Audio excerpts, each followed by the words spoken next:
They built a platform in the execution square 3 weeks before they planned to kill her, and every morning Serafina Vale watched from her cell window as carpenters hammered the final nails into her coffin made of wood. The Empire had decided she was a traitor before any trial, before any evidence, before anything except the word of a man who had once promised to love her until the world ended. And now that same man stood beside another woman in the palace above, signing documents that would legally erase his wife from existence. But what the Duke did not know, what none of them knew, was that the woman he condemned had already stopped being the person he thought he destroyed. Stay with me, because what you are about to witness is not a story about innocence proven or justice served. This is about what happens when a woman realizes the empire that celebrated her would just as easily watch her burn, and the man she loved was always capable of holding the match. I am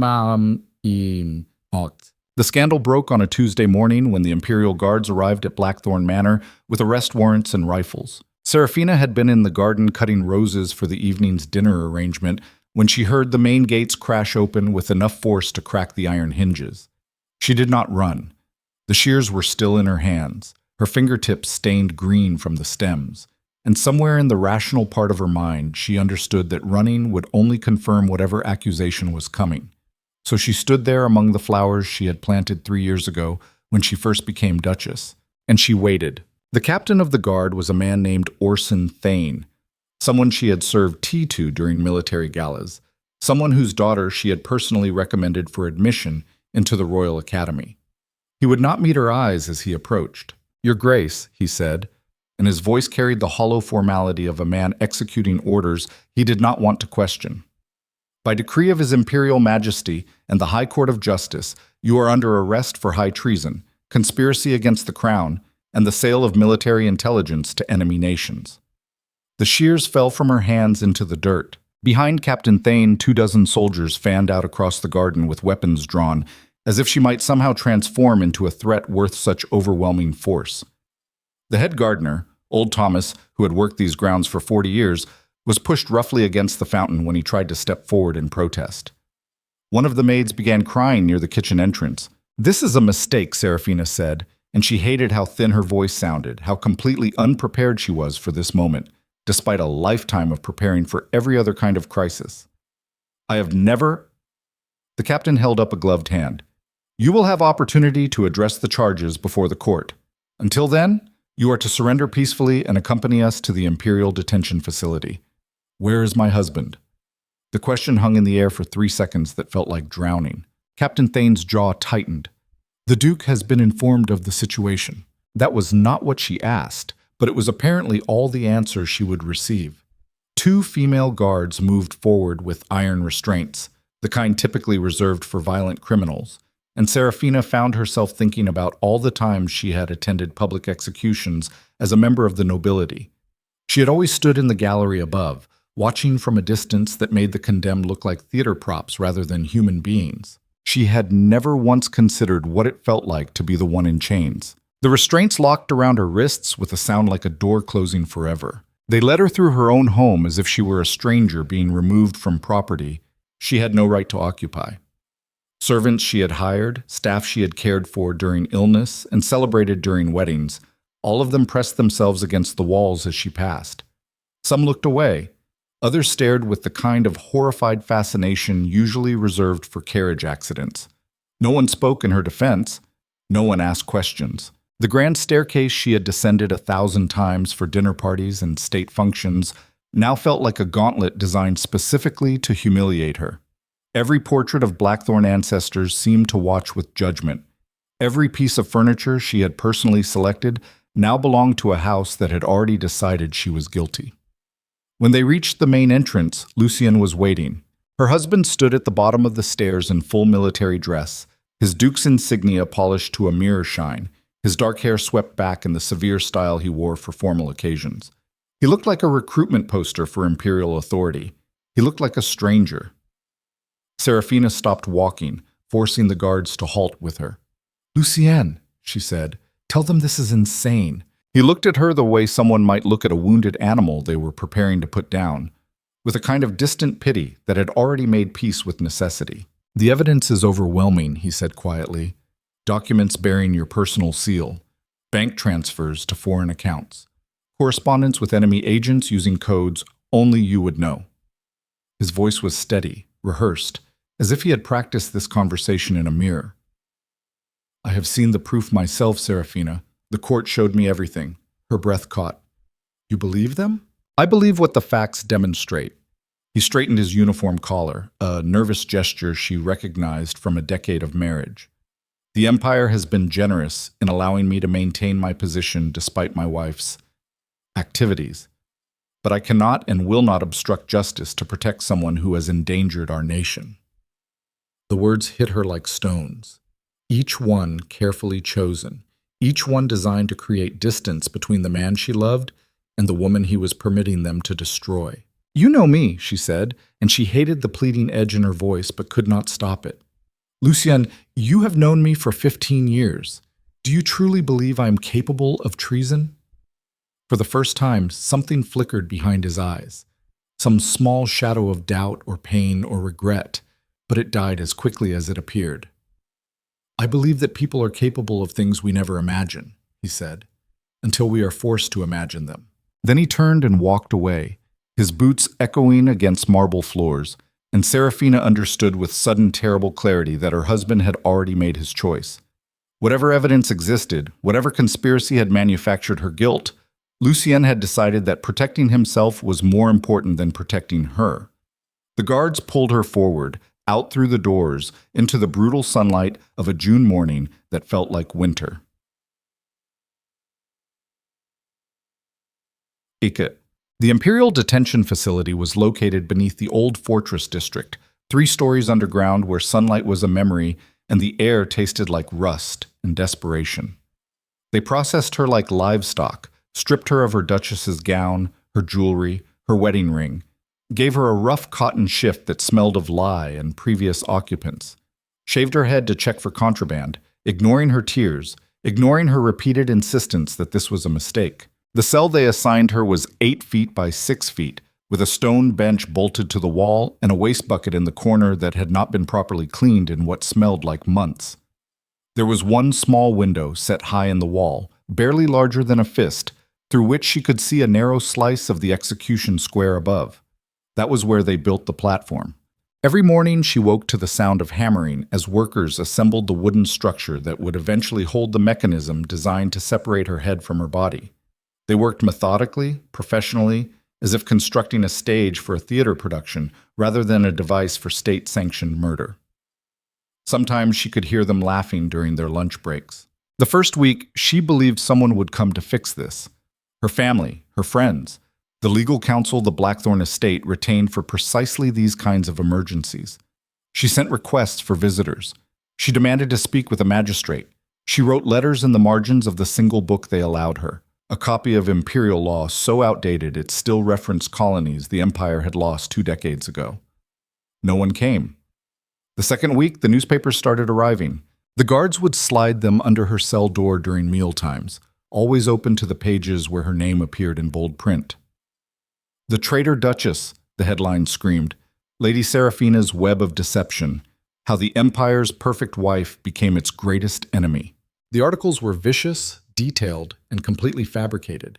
They claimed she had been selling military secrets for years, funding a lavish secret lifestyle, carrying on affairs with enemy agents in foreign capitals she had never visited.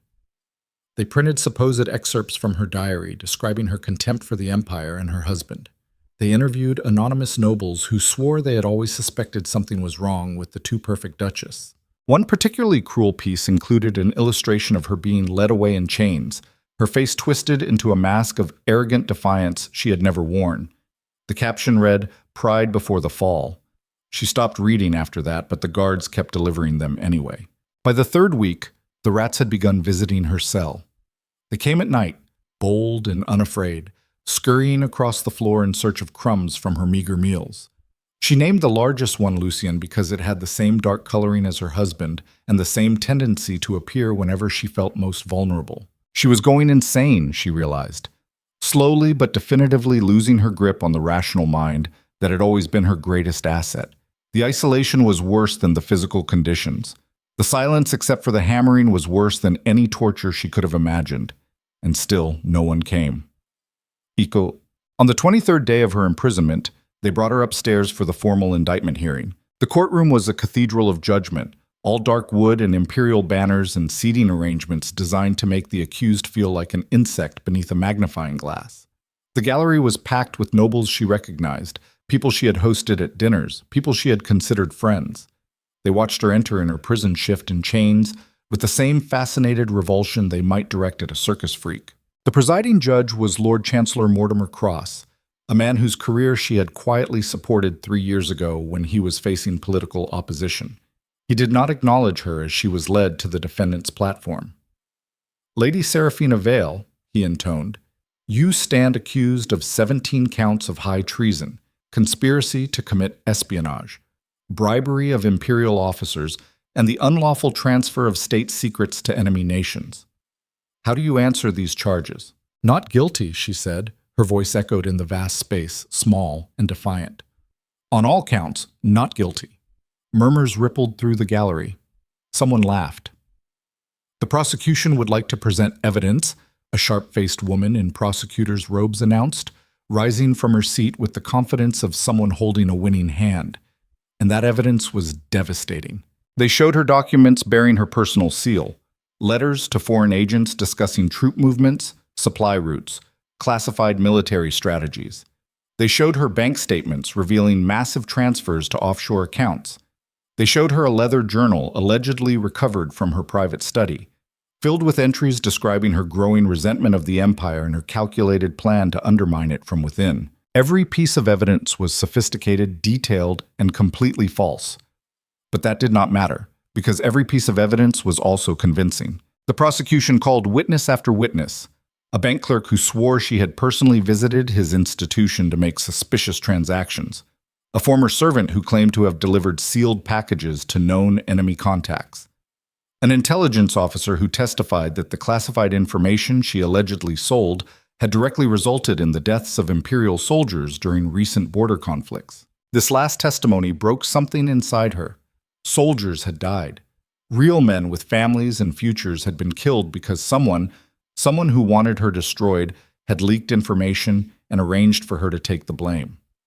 She tried to speak, to object, to point out the impossibilities and contradictions.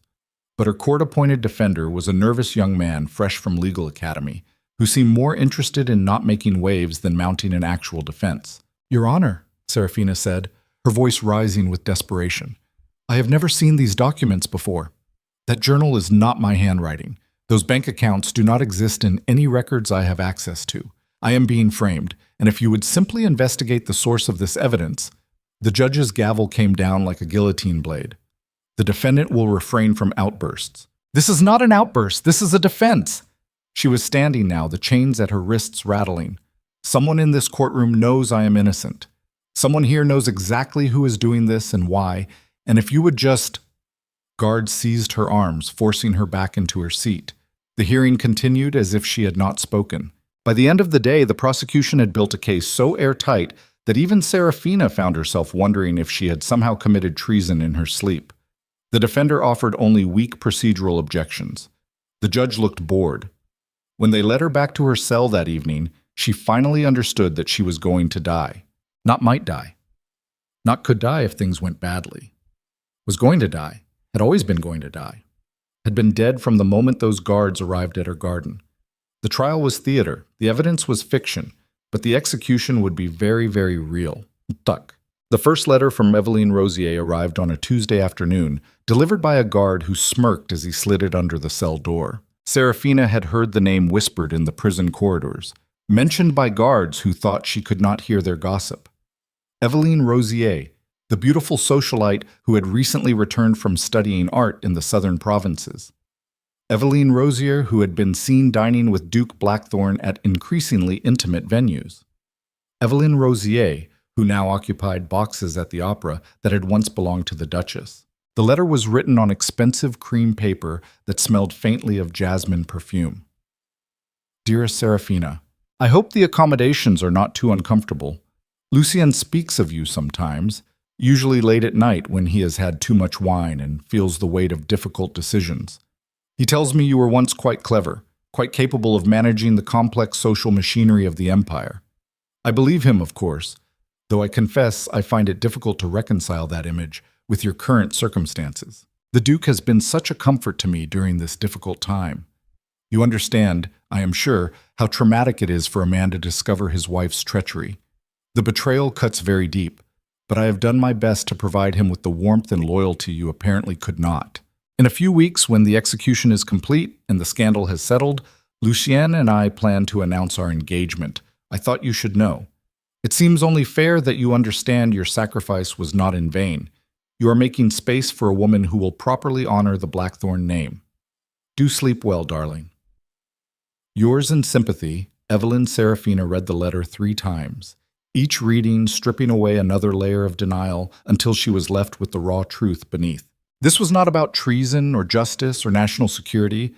This was about a man so consumed by infatuation that he was willing to murder his wife to make room for his mistress. And Evelyn, beautiful, ambitious Evelyn, was not just complicit in the plan. She was orchestrating it. The rage that filled Serafina in that moment was a physical thing, hot and sharp as broken glass. She wanted to scream. She wanted to tear the letter into pieces and stuff them down Evelyn's throat. She wanted to survive just long enough to watch both of them burn. But instead she folded the letter carefully and tucked it beneath the thin mattress of her cell bench. Evidence, she thought. When this is over, when I am dead and they are celebrating, someone will need to know the truth. If there was anyone left who cared, sec. 2 days later, Captain Thane visited her cell. He came alone, late at night when the other guards were changing shifts, and he stood outside the bars for a long time before speaking. Your Grace, he said finally, I am not supposed to be here. Serafina was sitting on her bench, her back against the cold stone wall, watching the slice of night sky visible through her tiny window. She did not look at him, then leave. I cannot. He shifted his weight, his armor creaking. My daughter, Eleanor. You helped her gain admission to the Royal Academy 3 years ago. She would not be there without your recommendation. Good for Eleanor. She is asking questions about your case, about the evidence. She says some of the documents do not make sense, that the timelines are impossible, that— Stop, Serafina said quietly. Do not let your daughter ask questions. Do not let her investigate. Whatever she thinks she has found, she needs to forget immediately. Your Grace. Listen to me very carefully, Captain. Whoever arranged this is powerful enough to forge imperial documents and bribe courts and purchase the compliance of my own husband. They will not hesitate to destroy a young woman who threatens to expose them. If Eleanor values her life, she will stay silent. Silence stretched between them, heavy with all the things neither could say. I am sorry, Captain Thane whispered. For what it is worth, I am sorry. Then he left, and Serafina was alone again with the rats and the hammering and the distant smell of jasmine perfume that seemed to have infiltrated even her cell. The weeks blurred together after that, each day identical to the last except for the steady progress of the execution platform and the increasingly vicious newspaper articles detailing her supposed crimes. The Empire had found its villain, and the mob was hungry for blood. They began gathering in the square above even before the official execution date was announced. Serafina could hear them through her window, vendors selling commemorative pamphlets, street preachers declaring her an agent of darkness, children playing games where they pretended to be the brave soldiers arresting the wicked Duchess. Her own death had become entertainment. On the 57th day of her imprisonment, a guard delivered a final notice. The execution was scheduled for dawn 3 days hence. As was tradition, she would be allowed one last meal, one final letter to family or friends, and the opportunity to confess her crimes before the Empire. She requested the meal be sent to the other prisoners in her cell block and used her final letter to write to the head gardener at Blackthorn Manor, asking him to continue caring for the roses. She did not confess because she had nothing to confess. On the 58th day, they moved her to the holding cell directly beneath the execution platform. She could hear the crowd gathering above, thousands of voices blending into a sound like the ocean. They were excited. They had been promised a spectacle, and the Empire always delivered. Somewhere in that crowd, she knew, Lucien would be standing beside Eveline, watching, waiting, already planning his future with the woman for whom he had sacrificed his wife. On the 59th day, Serafina woke to the sound of running footsteps and shouting voices. Something was wrong. She could hear it in the panic of the guards, in the way doors were slamming open and closed in distant corridors, in the sudden urgent ring of alarm bells. A junior guard rushed past her cell, then stopped and returned, breathless. "What is happening?" Serafina asked. The guard stared at her with wide, frightened eyes. "There is a man at the palace gates. He says he has evidence. He says everything about your trial was fabricated." Serafina's heart stopped, restarted, began racing. "Who is he?" The guard shook his head. "I do not know. But he is badly injured. Someone tried to kill him before he could reach the capital. And he is demanding to speak before the emperor himself, or he says the evidence burns." Then the guard was gone, running toward whatever crisis was unfolding above. Serafina stood in her cell, chains heavy on her wrists, and felt something she had not felt in 2 months. Hope. Terrible, fragile, probably going to destroy her hope. Because if someone was bringing evidence, if someone had survived to tell the truth, then maybe, just maybe, she would live long enough to watch Lucian's face when he realized what he had done. And that, she thought as dawn began breaking through her tiny window, was worth any amount of suffering. The hammering above had stopped. The crowd was still roaring. But now, for the first time since this nightmare began, the ending was uncertain. The execution platform stood empty as chaos erupted through the imperial fortress like a fever breaking. Serafina pressed her face against the narrow window of her holding cell, watching boots scatter across the cobblestones above.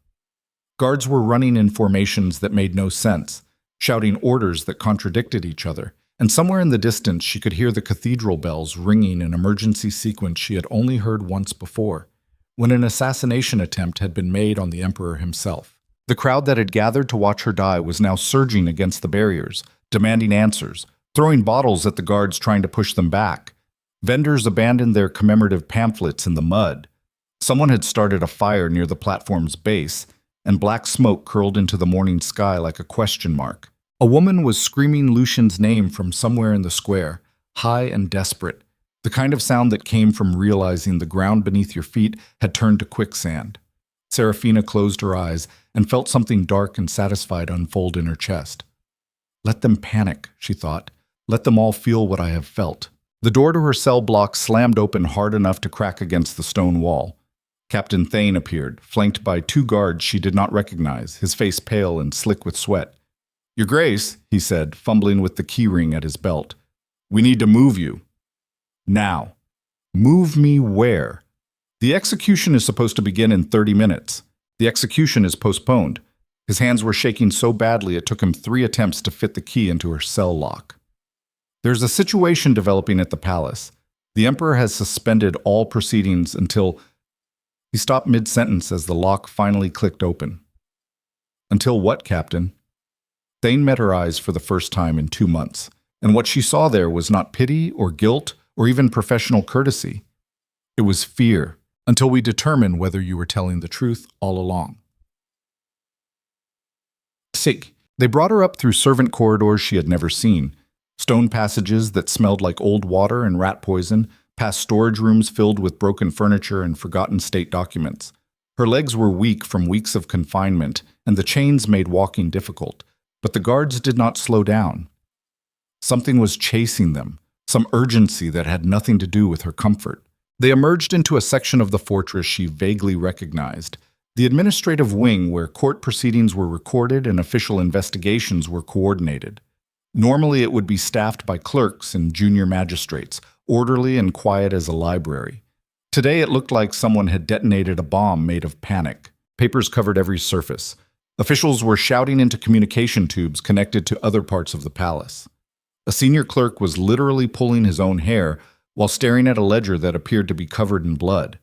In the corner, a man in investigator's robes was being treated by a military physician, his left arm bound in bandages so thick they looked like they belonged on a battlefield casualty. That was the man from the gates, Serafina realized, the one who claimed to have evidence.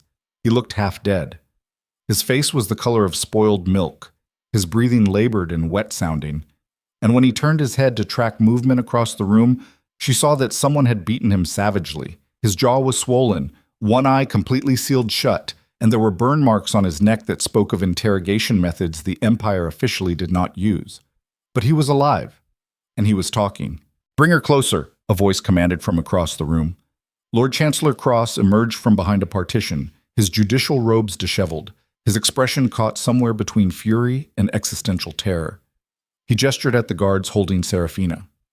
The Lady Serafina Vale will stand before investigator Marcus Kane and answer direct questions regarding the evidence presented at her trial. The investigator, Kane, tried to sit up straighter and immediately regretted it, gasping in pain. The physician pressed a hand against his shoulder to keep him still. "Your Grace," Kane said, his voice rough as broken glass. "The documents used to convict you, the personal seal on the letters to foreign agents. Do you recognize the wax composition?" Serafina blinked. "What?" "The wax. The seal." His good eye fixed on her with desperate intensity. "Standard Doki seals use a specific mixture, beeswax, resin, pigment. But the documents in your case file use a different composition. Synthetic, modern, the kind produced by commercial forgery operations in the southern ports." She felt her heart begin to race. "I never saw those documents closely enough to examine the wax. They were presented as evidence, but I was never allowed to handle them." "Exactly." Kane's breathing hitched. "Because if you had, you would have noticed immediately. Any noble would. The texture is wrong, the scent is wrong, but the prosecutor claimed they came directly from your private study, sealed by your own hand." Lord Chancellor Cross was pacing now, his boots clicking against the tile floor in an arrhythmic pattern that spoke of a man whose entire worldview was actively collapsing. "Investigator Kane has provided documentation suggesting that every piece of physical evidence used in your trial was fabricated," he said tightly. "The bank statements were created using false identities. The journal was written by a professional forger. The witnesses were bribed or coerced, and the intelligence officer who testified about soldiers dying due to your leaked information—" He paused, his jaw working. "There were no soldiers," Kane finished. "No border conflicts in the regions he described. No casualties. The entire testimony was invented." The room went silent except for the sound of the investigator's labored breathing. Serafina felt reality tilt sideways. "How long have you known this?" Kane closed his good eye. 3 weeks. I was part of the original investigation team assigned to examine the treason allegations. When I started finding inconsistencies, I was told to stop looking. When I refused, I was reassigned. When I kept investigating on my own time, someone tried to kill me. He gestured weakly at his broken body. "I have spent the last 2 weeks recovering in a safe house and compiling every piece of evidence I could salvage before they destroyed it all. I have names, dates, financial records showing payments from a specific noble estate to the forgers, the witnesses, the clerks who processed falsified documents. I have everything." "Whose estate?" Serafina asked, though she already knew the answer. Kane's ruined face managed something close to a bitter smile. "The Rosier family holdings. Specifically, accounts controlled by Lady Evelyn Rosier." There it was. The truth she had suspected but never proven. The confirmation that her impending execution was not about national security or justice or even Lucien's blind stupidity. It was about a woman ambitious enough to commit treason herself just to frame someone standing in her way. "And Lucien?" Serafina said quietly. "Does he know? Did he help her?"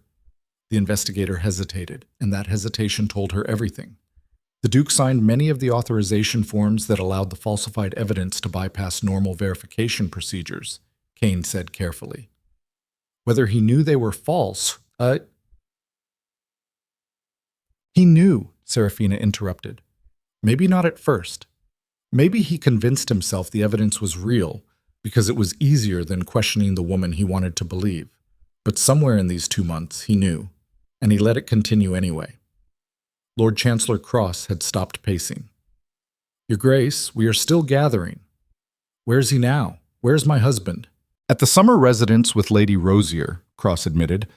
"They departed 3 days ago for what was publicly described as a strategic planning retreat."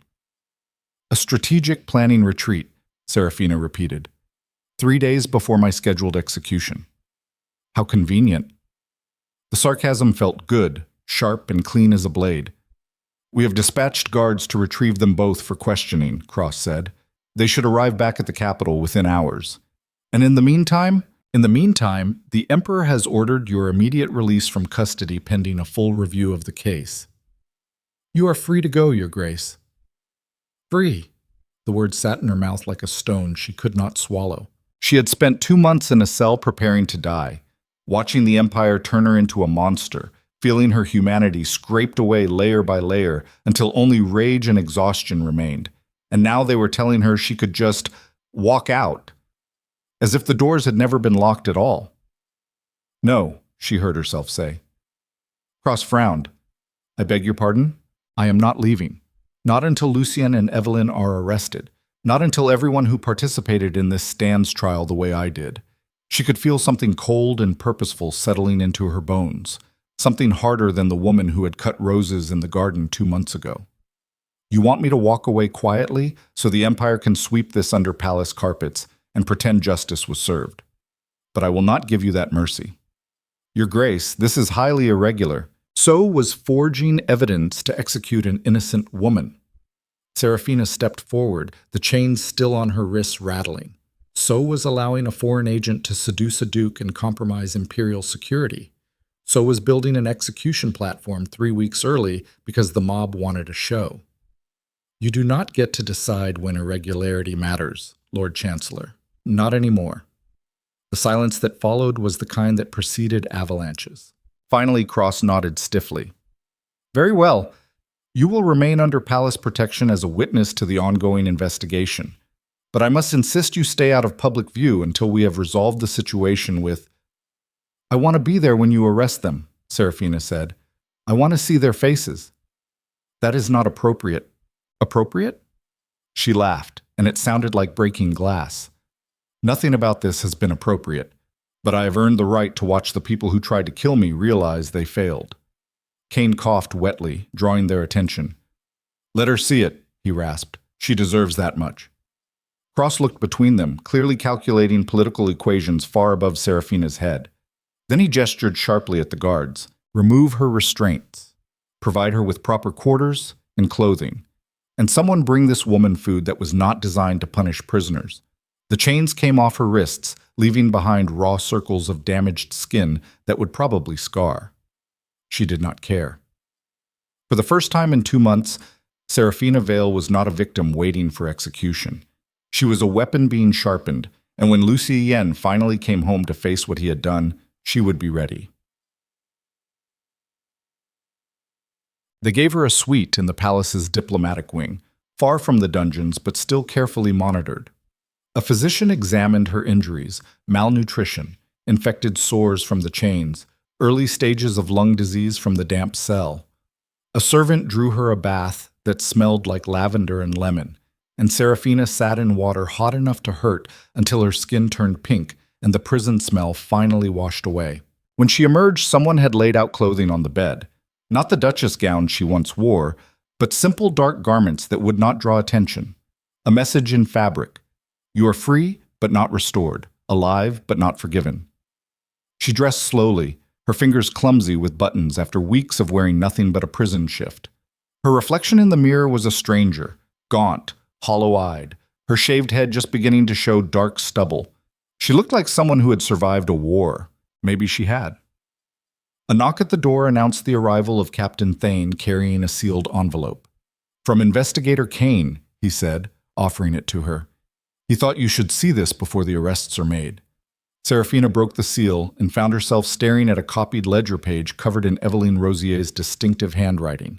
It was a list of expenses related to something called Operation Clearance, dated to begin 4 months before Serafina's arrest. The entries were meticulously detailed.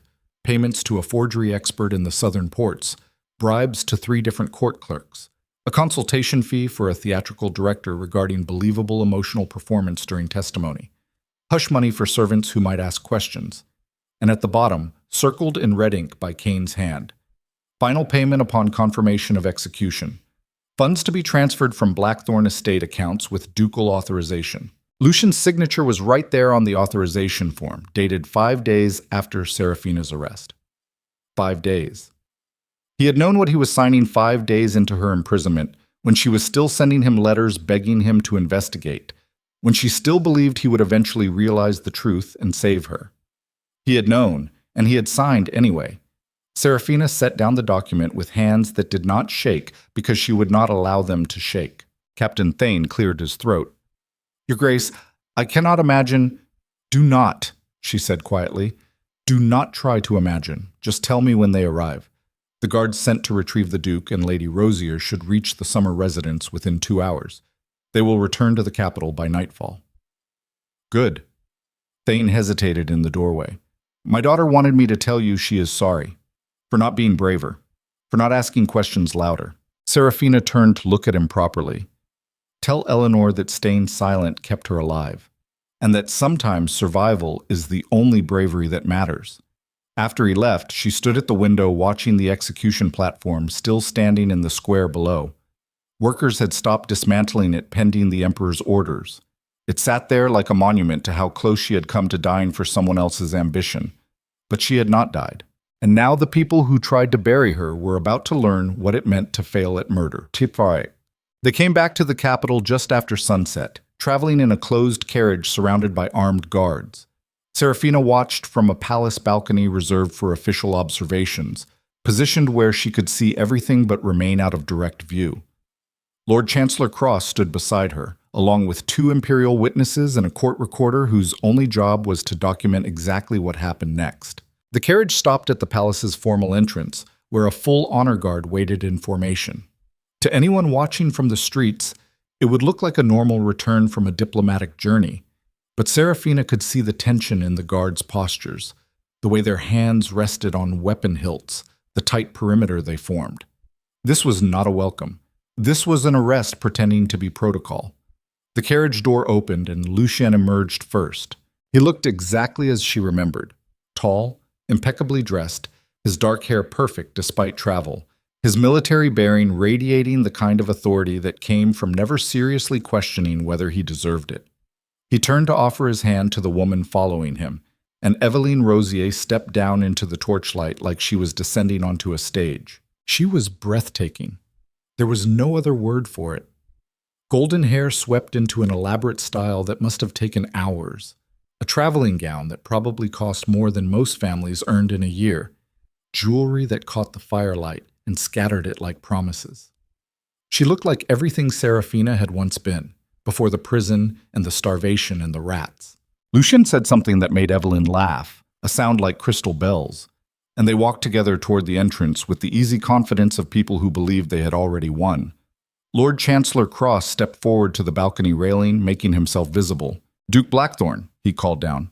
Lady Rosier, by order of His Imperial Majesty, you are both required to submit to immediate questioning regarding irregularities discovered in the treason investigation of Lady Serafina Vale. Lucien stopped walking. Eveline's smile did not falter, but something flickered behind her eyes, a calculation happening too fast to track. What irregularities? Lucien's voice carried the automatic authority of someone used to asking questions, not answering them. Those will be explained during formal questioning. Cross's tone allowed no argument. Please accompany the guards to the interrogation chambers. This is absurd. Lucien looked around as if expecting someone to confirm the absurdity. The case against my wife was thoroughly investigated and adjudicated. What possible irregularities could— Your wife is alive, Cross interrupted. The execution was postponed when evidence emerged suggesting the entire case was fabricated, evidence that implicates both of you in conspiracy to commit judicial murder. The color drained from Lucien's face. Eveline, however, recovered faster. Her laugh now carried a sharp edge, a blade hiding in music. Lord Chancellor, I understand grief makes people desperate, but surely you cannot be suggesting that the Duke and I somehow manufactured evidence against Lady Serafina. To what purpose? To remove an obstacle, Serafina said, stepping forward into the torchlight. The effect was everything she had hoped for. Lucien actually stumbled backward, his hand going to his chest as if confirming his heart was still beating. His mouth opened and closed without sound. He looked at her the way ancient sailors must have looked at ghosts risen from drowned ships. But Eveline did not break. Her expression shifted through surprise to concern to careful sympathy in the span of 3 seconds. And when she spoke, her voice was warm honey over sharpened steel. Serafina, darling, thank God you're alive. When they told us the execution was postponed, we feared the worst, some riot, some accident. But you are here, you are safe. Her eyes were very bright, very focused.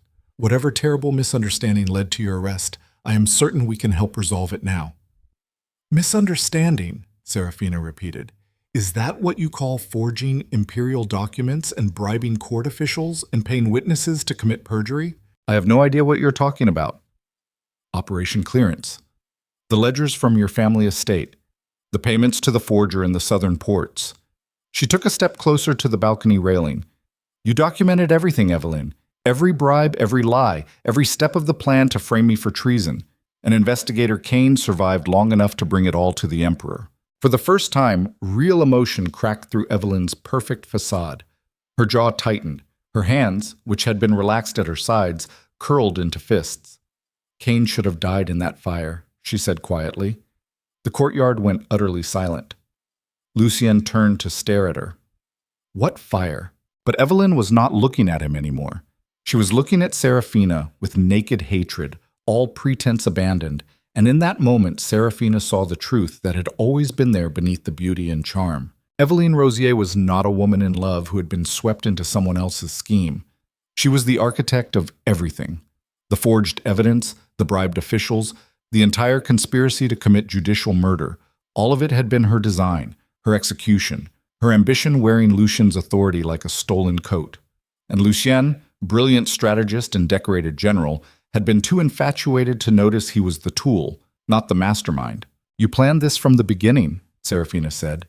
"You returned from the southern provinces with connections to foreign intelligence networks. You seduced my husband to gain access to imperial secrets, and when you realized I was in your way, you decided to frame me for the exact crimes you were committing." Evelyn smiled, and it was a terrible smile, empty of everything except pride. "You were boring," she said simply. "Standing there in your perfect dresses at your perfect parties, managing your perfect household like that was all a woman could aspire to. You had everything: title, wealth, influence, a husband who once loved you, and you did nothing with it except arrange flowers and host dinners. So you decided to kill me for being boring. I decided to replace you with someone more useful." Evelyn straightened her shoulders, and even now, even caught, she carried herself like royalty. "The empire is weak, complacent, governed by men like your husband who inherited power without earning it, who mistake tradition for strength. Someone needed to shake the foundations. I simply chose to profit from the chaos while doing so. By selling military secrets to our enemies," Cross said, his voice cold as winter. "By enabling attacks that would have killed Imperial soldiers if Investigator Kane had not stopped you." Evelyn shrugged. "Sacrifices are necessary for progress." Lucien was staring at her like he had never seen her before, like the woman he thought he loved had been replaced by something unrecognizable. "You told me the evidence against Serafina was real," he said hoarsely. "You showed me documents, explained the investigation, convinced me she had betrayed the Empire. I trusted you, and I used that trust beautifully." Evelyn glanced at him with something almost like pity. "You were so eager to believe your perfect Duchess had a dark side, so desperate to justify wanting someone else. I barely had to push it all before you were signing authorizations and destroying your own wife to make space for me." The truth of it hit Lucien like a physical blow. He actually swayed on his feet. "I loved you," he whispered. "No," Evelyn corrected. "You loved the idea of me, the beautiful woman who saw your potential, who admired your strength, who made you feel like the hero of your own story instead of just another noble playing at importance." She tilted her head. "I gave you exactly what you wanted. It is not my fault you were too stupid to see the cost." Guards were moving now, surrounding Evelyn with weapons drawn, but she did not run. She stood there in the torchlight looking like a queen about to be deposed, defiant until the end. "Lady Evelyn Rosier," Cross said formally, "you are under arrest for high treason, conspiracy to commit espionage, fraud against the imperial court, attempted murder of a royal investigator, and the unlawful persecution of Lady Serafina Vale. You will be held without bail pending trial." Evelyn's smile never wavered. "And when that trial happens, Lord Chancellor, I wonder how many other nobles will quietly come forward with information about how the Empire really functions. How many secrets I collected during my time in Lucien's bed. How many powerful people will suddenly want me silenced before I can testify." It was a threat and a promise, and everyone in the courtyard knew it. But before Cross could respond, Lucien moved. He crossed the distance to Evelyn in 3 strides and hit her across the face with enough force to snap her head sideways and split her lip. Blood spattered across her perfect gown. The guard seized him immediately, dragging him back, but the damage was done.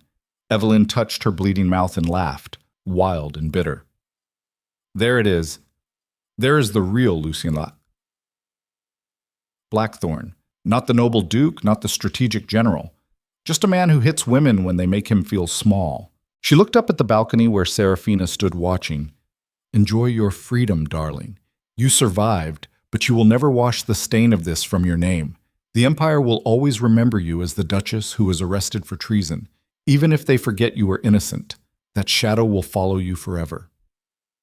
Then the guards hauled her away, still laughing, and Lucien stood alone in the courtyard, surrounded by soldiers, with his knuckles bloody and his entire world reduced to ash.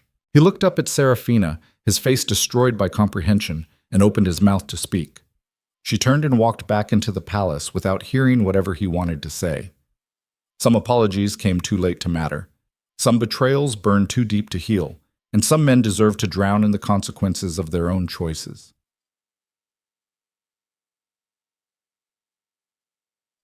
Three hours later, Serafina sat in a palace study while Lord Chancellor Cross explained the legal situation across a desk covered in evidence. Duke Blackthorn is claiming he was deceived, Cross said tiredly, that he had no knowledge of Lady Rosier's actual plans and truly believed the evidence against you was legitimate. Do you believe him? Cross was quiet for a moment. I believe he is a man who allowed infatuation to override judgment and signed documents without proper verification because it was easier than admitting his marriage had failed. Whether that constitutes criminal conspiracy or merely catastrophic negligence is for the courts to decide. And Evelyn? Will hang, almost certainly. The evidence against her is overwhelming. She was selling imperial intelligence to 3 different foreign nations, using your husband's access to compile strategic information worth more than most nobles see in a lifetime. The forged evidence against you was just her way of removing a witness and seizing your position in society. Serafina absorbed this. And me? You are free, Your Grace. Fully exonerated. The Emperor will issue a formal apology and restore all titles, lands, and privileges stripped during your imprisonment. He cleared his throat. There will also be significant financial compensation for the suffering you endured. I do not want compensation. I want consequences. Cross met her eyes. The Duke will face consequences. At minimum, he will lose his military commission and significant portions of his authority. The question is whether you wish to pursue criminal charges for his role in the conspiracy. What would those charges accomplish? Justice, perhaps. Closure. The satisfaction of watching him answer for what he did to you. Serafina thought about Lucien's face in the courtyard, the way comprehension had destroyed him more thoroughly than any prison sentence could. The way he would have to live with knowing he had almost murdered an innocent woman because he was too proud and too infatuated to question the convenient evidence. No, she said finally, no criminal charges. Let him keep whatever shreds of title the Emperor allows. Let him live with this. Cross raised an eyebrow. That is unexpectedly merciful. It is not mercy, Serafina corrected. It is strategy. If I pursue charges, he becomes a victim of my vengeance and some part of society will sympathize with him. But if I walk away, he becomes the cautionary tale, the Duke who destroyed his innocent wife for a foreign spy. That story will follow him forever. And that is enough for you? She thought about the execution platform in the square, the rats in her cell, the jasmine-scented letter that had explained exactly how disposable she was. No, she said honestly, it will never be enough. But it is what I can have without becoming the monster they tried to make me. Cross nodded slowly. The Emperor wishes to meet with you tomorrow, to formally apologize and discuss your future. I have no future here. The words surprised her as much as they surprised Cross. Your Grace, I cannot stay in this city, in this court, in this empire that watched me be destroyed and did nothing until someone dragged the truth to the palace gates, half dead. She stood, her legs still weak but steadier than they had been. I will accept the Emperor's apology because refusing would create political complications neither of us needs. But then I am leaving. Where will you go? Somewhere they do not build execution platforms 3 weeks early. somewhere the newspapers do not turn human beings into entertainment. She moved toward the door, then stopped. Tell the Emperor I will dedicate my restored fortune to helping others who were destroyed by the same corruption that almost killed me. Schools for the displaced, shelters for the ruined, justice for people who cannot afford investigators willing to die for the truth. Cross was quiet for a long moment. That is a worthy purpose, Your Grace. It is the only purpose I have left. She left him there surrounded by evidence of how close the Empire had come to murdering an innocent woman for the crime of being in someone else's way. Outside, dawn was breaking over the capital. The execution platform still stood in the square, but workers were finally dismantling it, pulling apart the structure board by board until it was nothing but firewood and bad memories. Serafina watched until the last piece fell, and then she turned her back on the palace and began walking toward whatever future she could build from the ashes of the woman she used to be. Behind her, she knew, Lucien sat in an interrogation chamber learning exactly how thoroughly he had destroyed himself. Let him learn. Let him remember. Let him spend the rest of his life knowing he had everything and threw it away for a beautiful lie that never loved him back. That was justice enough. That was survival. That was the only victory that mattered anymore. The Emperor's private study smelled like old leather and older power, the kind of room where empires had been built and demolished with nothing more than a signature on expensive paper.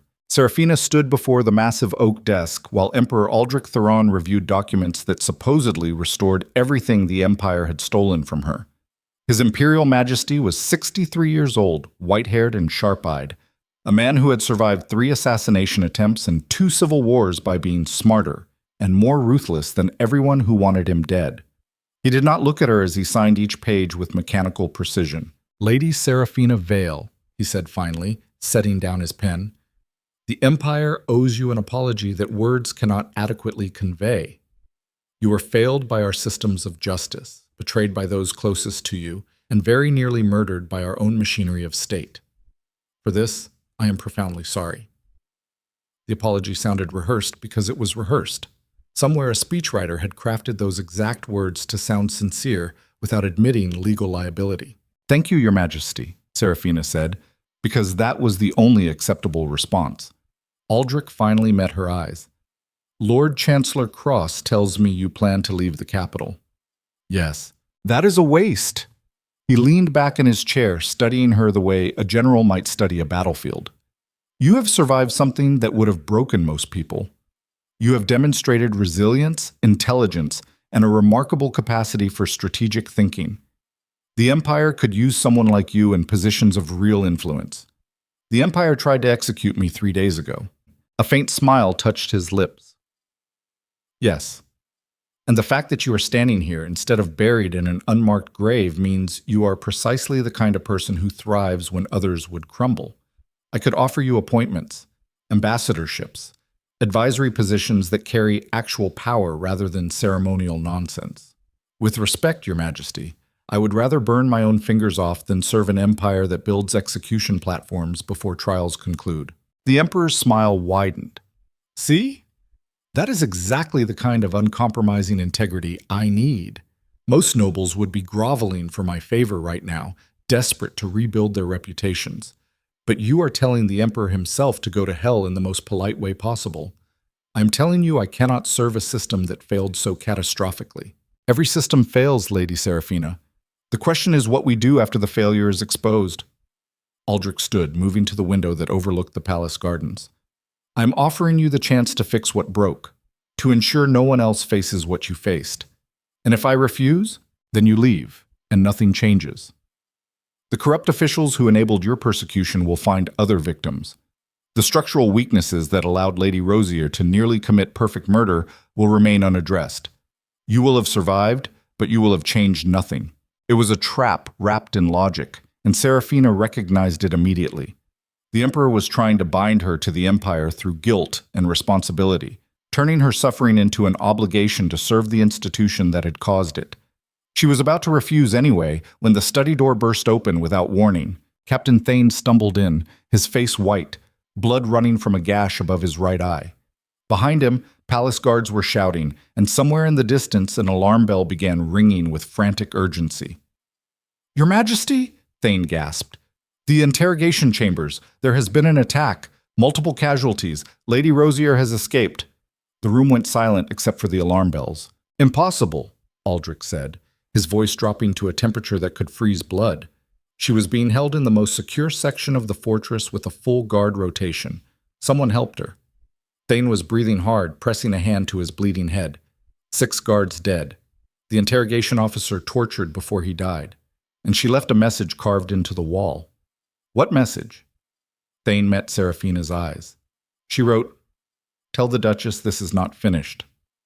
They found the bodies 20 minutes later in a corridor that should have been impossible to reach without passing through 4 separate security checkpoints. Serafina stood at the entrance while Imperial investigators documented the carnage with clinical efficiency.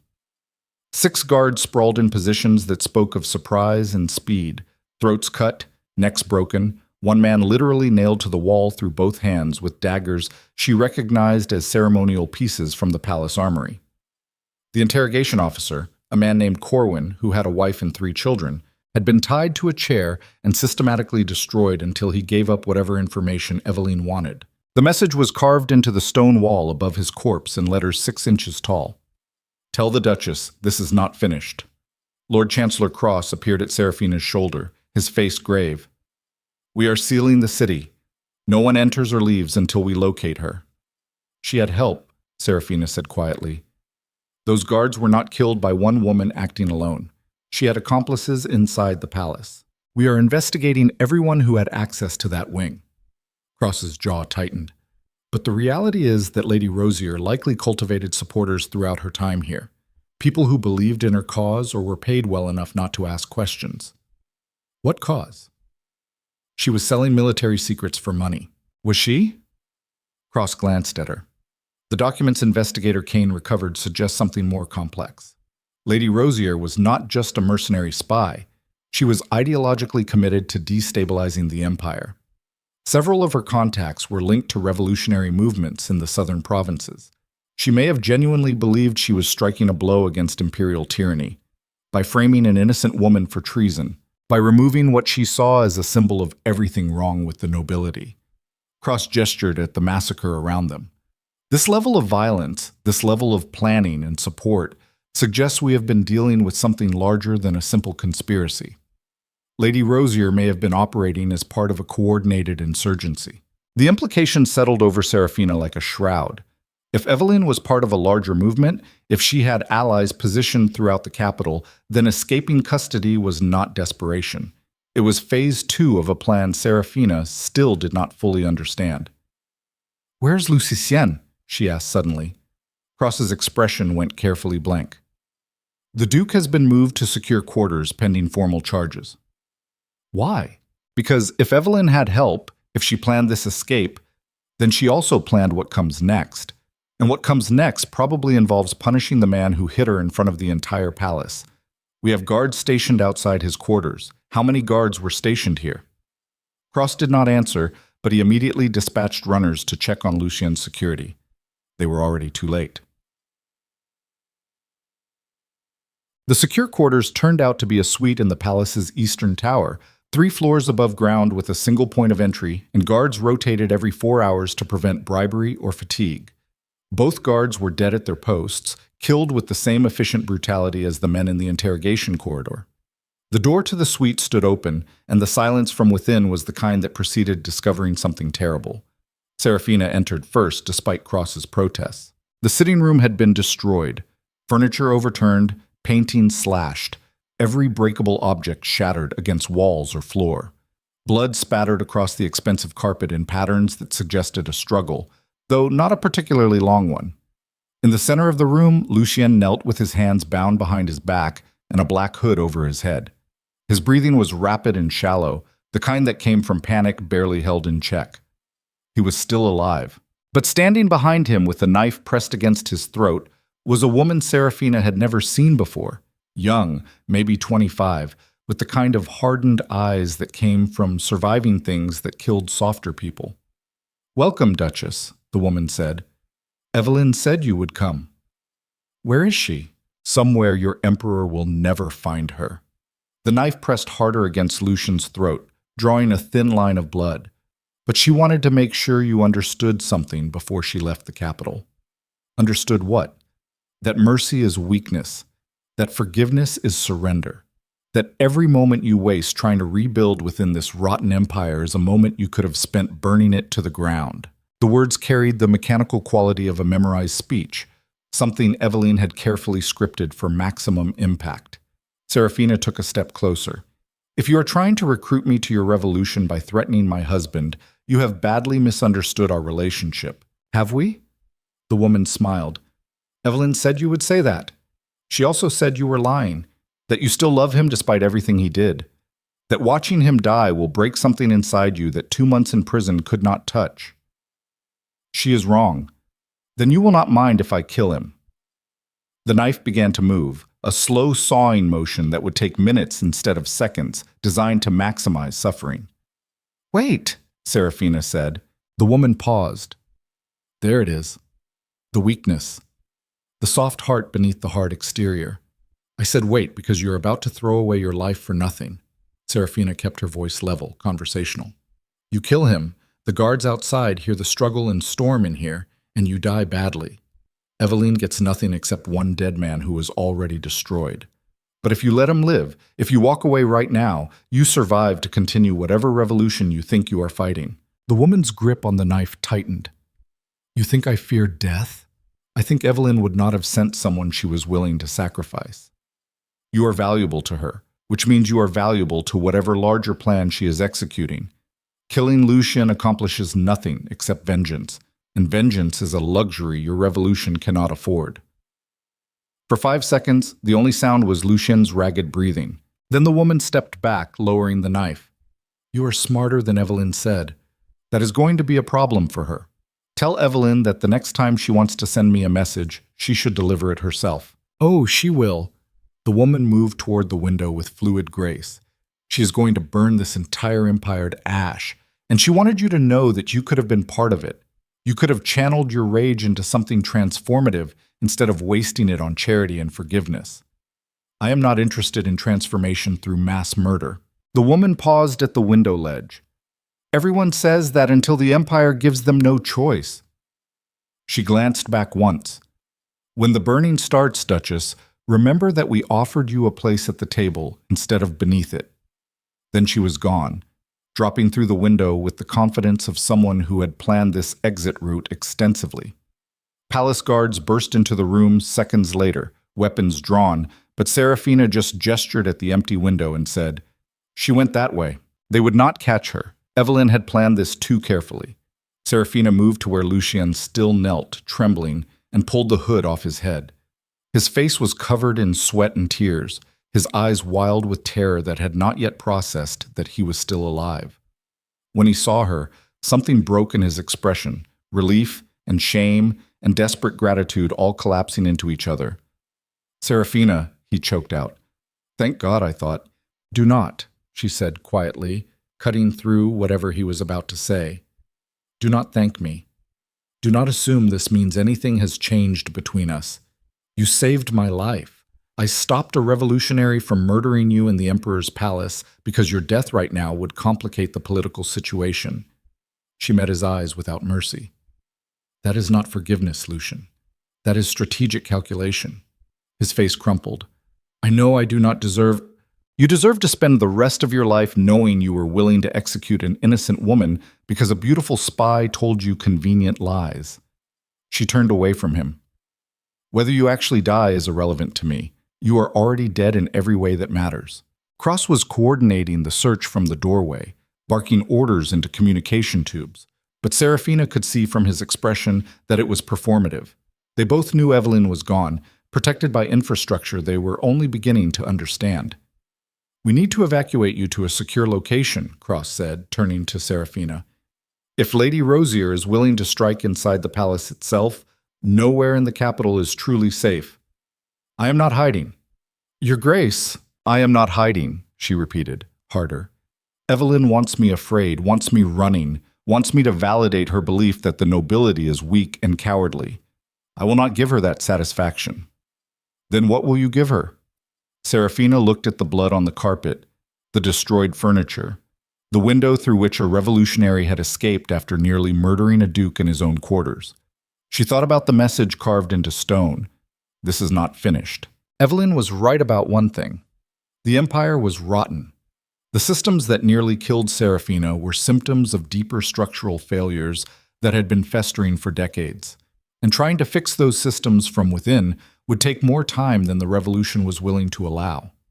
But burning it all down would kill thousands of innocent people who had no voice in the corruption that oppressed them. There had to be a third option, something between preservation and destruction, something that acknowledged the empire's failures without embracing mass violence as the solution. She just had to figure out what that option looked like before Evelyn started the burning. "Your Grace," Cross prompted. "I need to speak with Investigator Kane," Serafina said. "If he survived his injuries, if he is coherent enough to answer questions, I need to know everything he learned about Lady Rosier's network. Every name, every location, every piece of intelligence he gathered before they tried to kill him. You are not an investigator." "No, but I am the woman Evelyn is obsessed with destroying, which means I am the one person who might be able to predict what she does next." She straightened her shoulders, feeling something cold and purposeful settle into her bones. "Evelyn thinks I will either hide or try to rebuild my old life. She is wrong on both counts. I am going to dismantle her revolution piece by piece, and then I am going to prove that change does not require burning innocent people alive." Cross studied her for a long moment. "That is ambitious. That is survival. And I am very, very good at surviving things that should have killed me." What? Investigator Kane was recovering in the palace medical wing, his broken body slowly knitting itself back together under the care of military physicians who had seen worse injuries on battlefields. He looked like hell, bandaged from chest to shoulder, his ruined face still swollen and discolored, breathing with the help of equipment that wheezed in rhythm with his lungs. But his eyes were clear when Serafina entered, and he gestured weakly at the chair beside his bed. "Your Grace," he rasped, "I heard about the escape. Tell me about her network. Who is helping her? How deep does this go?" Kane coughed wetly, pain flickering across his face. "Deeper than anyone wants to admit. Lady Rosier was not working alone. She had contacts in at least 6 different noble houses, 3 military regiments, and the Southern Revolutionary Council. She was funneling money and intelligence in multiple directions, playing various factions against each other. For what purpose? Chaos." Kane shifted slightly, grimacing. "The southern provinces have been agitating for independence for years. Evelyn was accelerating the timeline by providing them with imperial secrets while simultaneously discrediting the nobility through scandals like yours. She wanted to create conditions for mass uprising by framing me for treason. You were convenient, a high-profile target whose destruction would demonstrate that even the most respected nobles were secretly corrupt." He met her eyes. "But I think there was something personal in it too. Something about you specifically that she hated beyond strategic calculation." Serafina thought about Evelyn's words in the courtyard. "You had everything and did nothing with it except arrange flowers and host dinners." "She saw me as wasted potential," Serafina said quietly, "as proof that the nobility was not just corrupt, but pathetic. She wanted to destroy me to prove that women like me deserved to be replaced by women like her." "Possibly." Kane's expression was grim. "But whatever her motivation, she now has significant support throughout the empire. The people who helped her escape were not just hired muscle. They were true believers willing to die for the cause. Which means stopping her requires more than just hunting her down. It requires addressing the conditions that made her revolution appealing in the first place." He coughed again, harder. "The empire is sick, Your Grace. Corrupt officials, unjust laws, a nobility that takes and takes without giving back. Evelyn is wrong about the solution, but she is not wrong about the problem. Then I need to be right about both." Kane managed a weak smile. "You have a plan?" "The beginnings of one." Serafina stood, preparing to leave.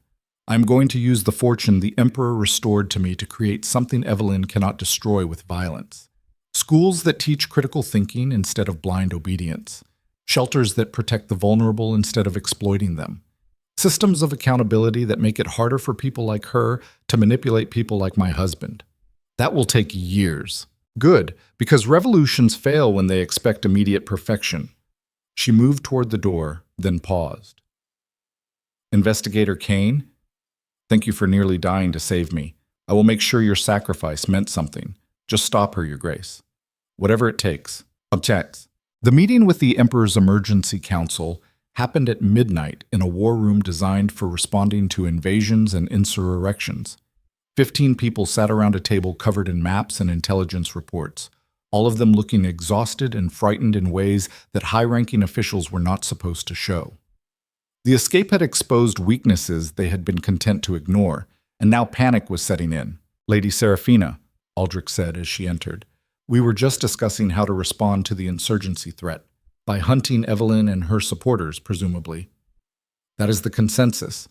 The Emperor gestured at the military commanders arrayed around the table. We mobilize forces, secure the southern provinces, arrest anyone with suspected ties to revolutionary movements.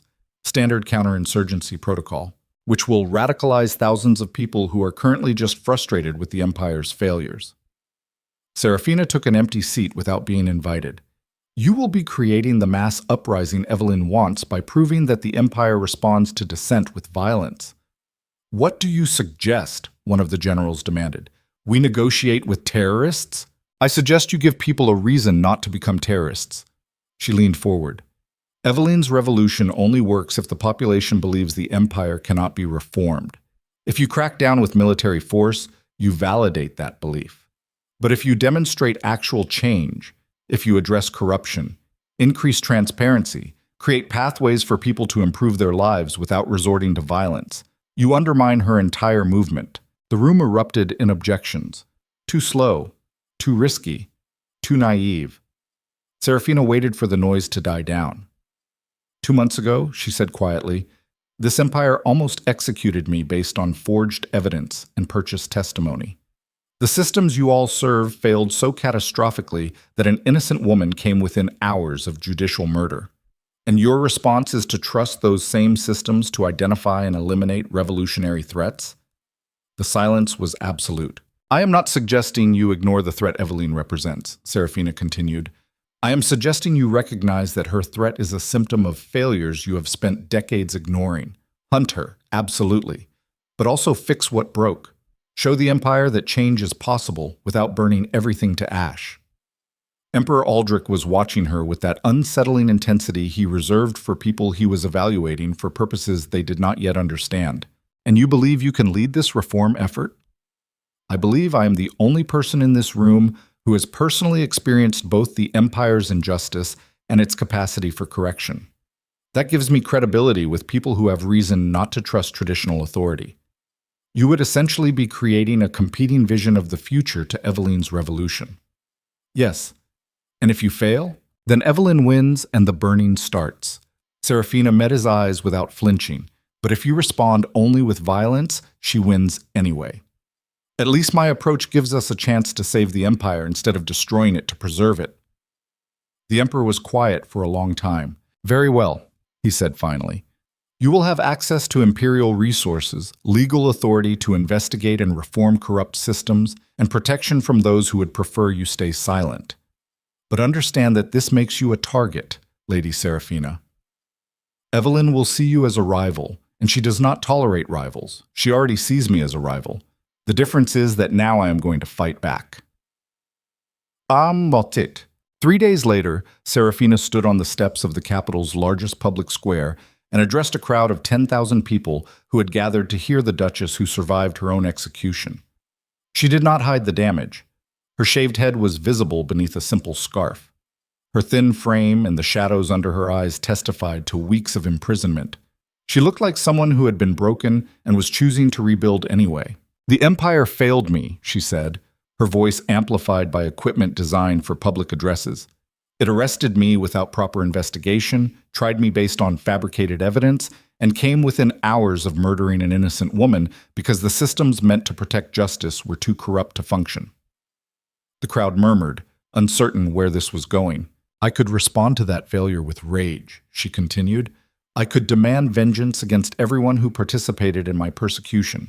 I could join the voices calling for this empire to burn, louder murmurs now, excited and nervous. But I will not. Because burning creates only ash, and ash cannot sustain life. Instead, I'm going to use everything I suffered to build something better. Schools that teach truth instead of propaganda. Legal systems that cannot be bought. Protections for the vulnerable that cannot be dismantled by the powerful. She paused, letting the silence build. Some of you believe the empire cannot be reformed, that the only path forward is destruction and revolution. I understand that belief. I nearly died because of the empire's failures, but I'm choosing to prove that change is possible without mass violence, that we can hold the corrupt accountable without becoming monsters ourselves. A voice from the crowd. And if the empire stops you, then you will know I was wrong, and you can pursue whatever path you choose. But give me the chance to try. Give reform the opportunity to succeed before you embrace revolution's false promises. She stepped back from the podium to absolute silence. Then someone started clapping. Then another. Then hundreds. Then thousands. Until the entire square was filled with noise that sounded like hope trying to remember how to exist. Serafina walked away from the platform knowing she had just painted an enormous target on her back. Evelyn would see this as a direct challenge. The corrupt officials threatened by reform would want her silenced. Even the emperor might decide she was becoming too powerful and eliminate her as a precaution. But for the first time since her arrest, she felt like she was moving towards something instead of just running from destruction. Dick. The message arrived that night, slipped under her door by someone who disappeared before guards could intercept them. It was written on the same expensive paper Evelyn had used before, smelling faintly of jasmine and smoke. The note was short. You think you can save them. You cannot. But I will enjoy watching you try before I kill you properly this time. The burning starts in 7 days. Choose your side carefully, Duchess. There will not be a third option when the flames arrive. Serafina read it twice, then walked to the fireplace and dropped it into the flames. 7 days. That was how long she had to prepare for whatever Evelyn was planning. 7 days to fortify the reform she had just promised, to identify Evelyn's remaining supporters, to convince enough people that change was possible before violence became inevitable. It was not enough time. But then, nothing about the last 3 months had given her enough time, and she was still breathing. She sat down at the desk in her quarters and began writing a list of everything that needed to happen in the next week. Schools to establish, investigations to launch, corrupt officials to remove, security to strengthen. The list grew to 3 pages before she finished. Somewhere in the city, Evelyn was making her own plans, building her own infrastructure, preparing to prove that the empire deserved to burn and that anyone trying to save it was either a fool or a collaborator. But Serafina had learned something during her 2 months in a cell waiting to die. The empire's greatest weapon was not its military or its laws or even its corruption. It was the ability to make people believe they were powerless to change anything, and she was about to prove that belief was a lie, even if it killed her, especially if it killed her. Because dying while building something was better than surviving by watching everything burn. The first fire started in the textile district 3 hours before dawn on the 7th day. And by the time the bells began ringing their alarm, the entire eastern quarter was already choking on smoke. Serafina woke to Captain Thane pounding on her door with enough force to crack the wood, his face illuminated by orange light bleeding through the windows. She was dressed and moving before he finished his first sentence, her mind already calculating logistics while her body pulled on boots and weapons she had started carrying after Evelyn's escape. "How many buildings?" she demanded, following him into corridors already filled with servants running in controlled panic. 17 confirmed, more spreading. Thane's voice was clipped, military precise, the tone of a man who had stopped being surprised by catastrophe. Coordinated ignition points, accelerants used. This was not accidental. Evelyn. Almost certainly. He handed her a blood-stained note as they descended the main staircase 3 steps at a time. This was nailed to the gate of the burning district with a dead watchman. The paper was already familiar. Expensive, jasmine-scented, written in Evelyn's perfect script. The empire burns tonight. Not because I hate it, but because it deserves to burn. Every corrupt official, every complicit noble, every citizen who watched injustice and did nothing, you are all kindling now. The Duchess can build her schools in the ash if she survives to see morning. Serafina crumpled the note in her fist. Casualties? Unknown. The fires are spreading faster than evacuation efforts. Thane pushed through the palace doors into a courtyard, transformed into a command center. Runners bringing reports, military units assembling, physicians preparing for mass casualties. The Emperor has authorized full mobilization of city guard and military reserves. And where is Eveline? No confirmed sightings. She is either gone or well hidden. She is not gone. Serafina moved toward the command table where Lord Chancellor Cross was coordinating response efforts with 3 generals and the city's fire marshal. She wants to watch this. She wants to see the Empire scramble and fail. Cross looked up, his face haggard.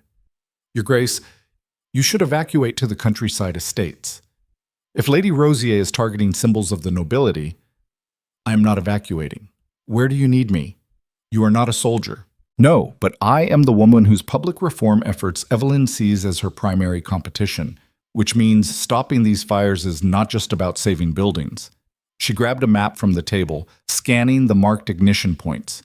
It is about proving her wrong, about demonstrating that the Empire can protect its people instead of just watching them burn. One of the generals, a weathered man named Harlow, stabbed a finger at the Eastern District. Even if we contain the fires, the damage is catastrophic. Hundreds displaced, infrastructure destroyed, public faith in imperial protection shattered. Lady Rosier has already won the propaganda battle, only if we respond the way she expects. Serafina studied the map, her mind working through possibilities faster than her exhaustion should have allowed. She is counting on chaos, on the Empire prioritizing noble quarters over working districts, on us proving that we only protect the powerful. So we do the opposite, Cross said slowly, understanding dawning. We direct resources to the most vulnerable areas first, and we make sure everyone sees us doing it. Serafina looked up at the assembled commanders. Eveline wants to prove the Empire is irredeemable. We prove that when pushed to the edge, we choose to protect our people over our pride. That is politically risky, Harlow warned. If noble estates burn while we save textile warehouses, then the nobles learn what it feels like to be expendable for once in their comfortable lives. Her voice cut through objections like a blade. We are done prioritizing the powerful at the expense of everyone else. That calculus is exactly what allowed someone like Eveline to radicalize enough people to burn a city. The command tent went silent. Emperor Aldrich emerged from the palace behind them, still fastening his military coat, his expression carved from stone. Lady Serafina is correct. He moved to the map, studying the fires with the focus of a man who had commanded armies through worse crises. Direct all resources to evacuation and containment in working districts first. Noble estates are built with fire-resistant materials and have private security. The Eastern Quarter has neither. Your Majesty, one of the generals protested, the political implications are my concern, not yours.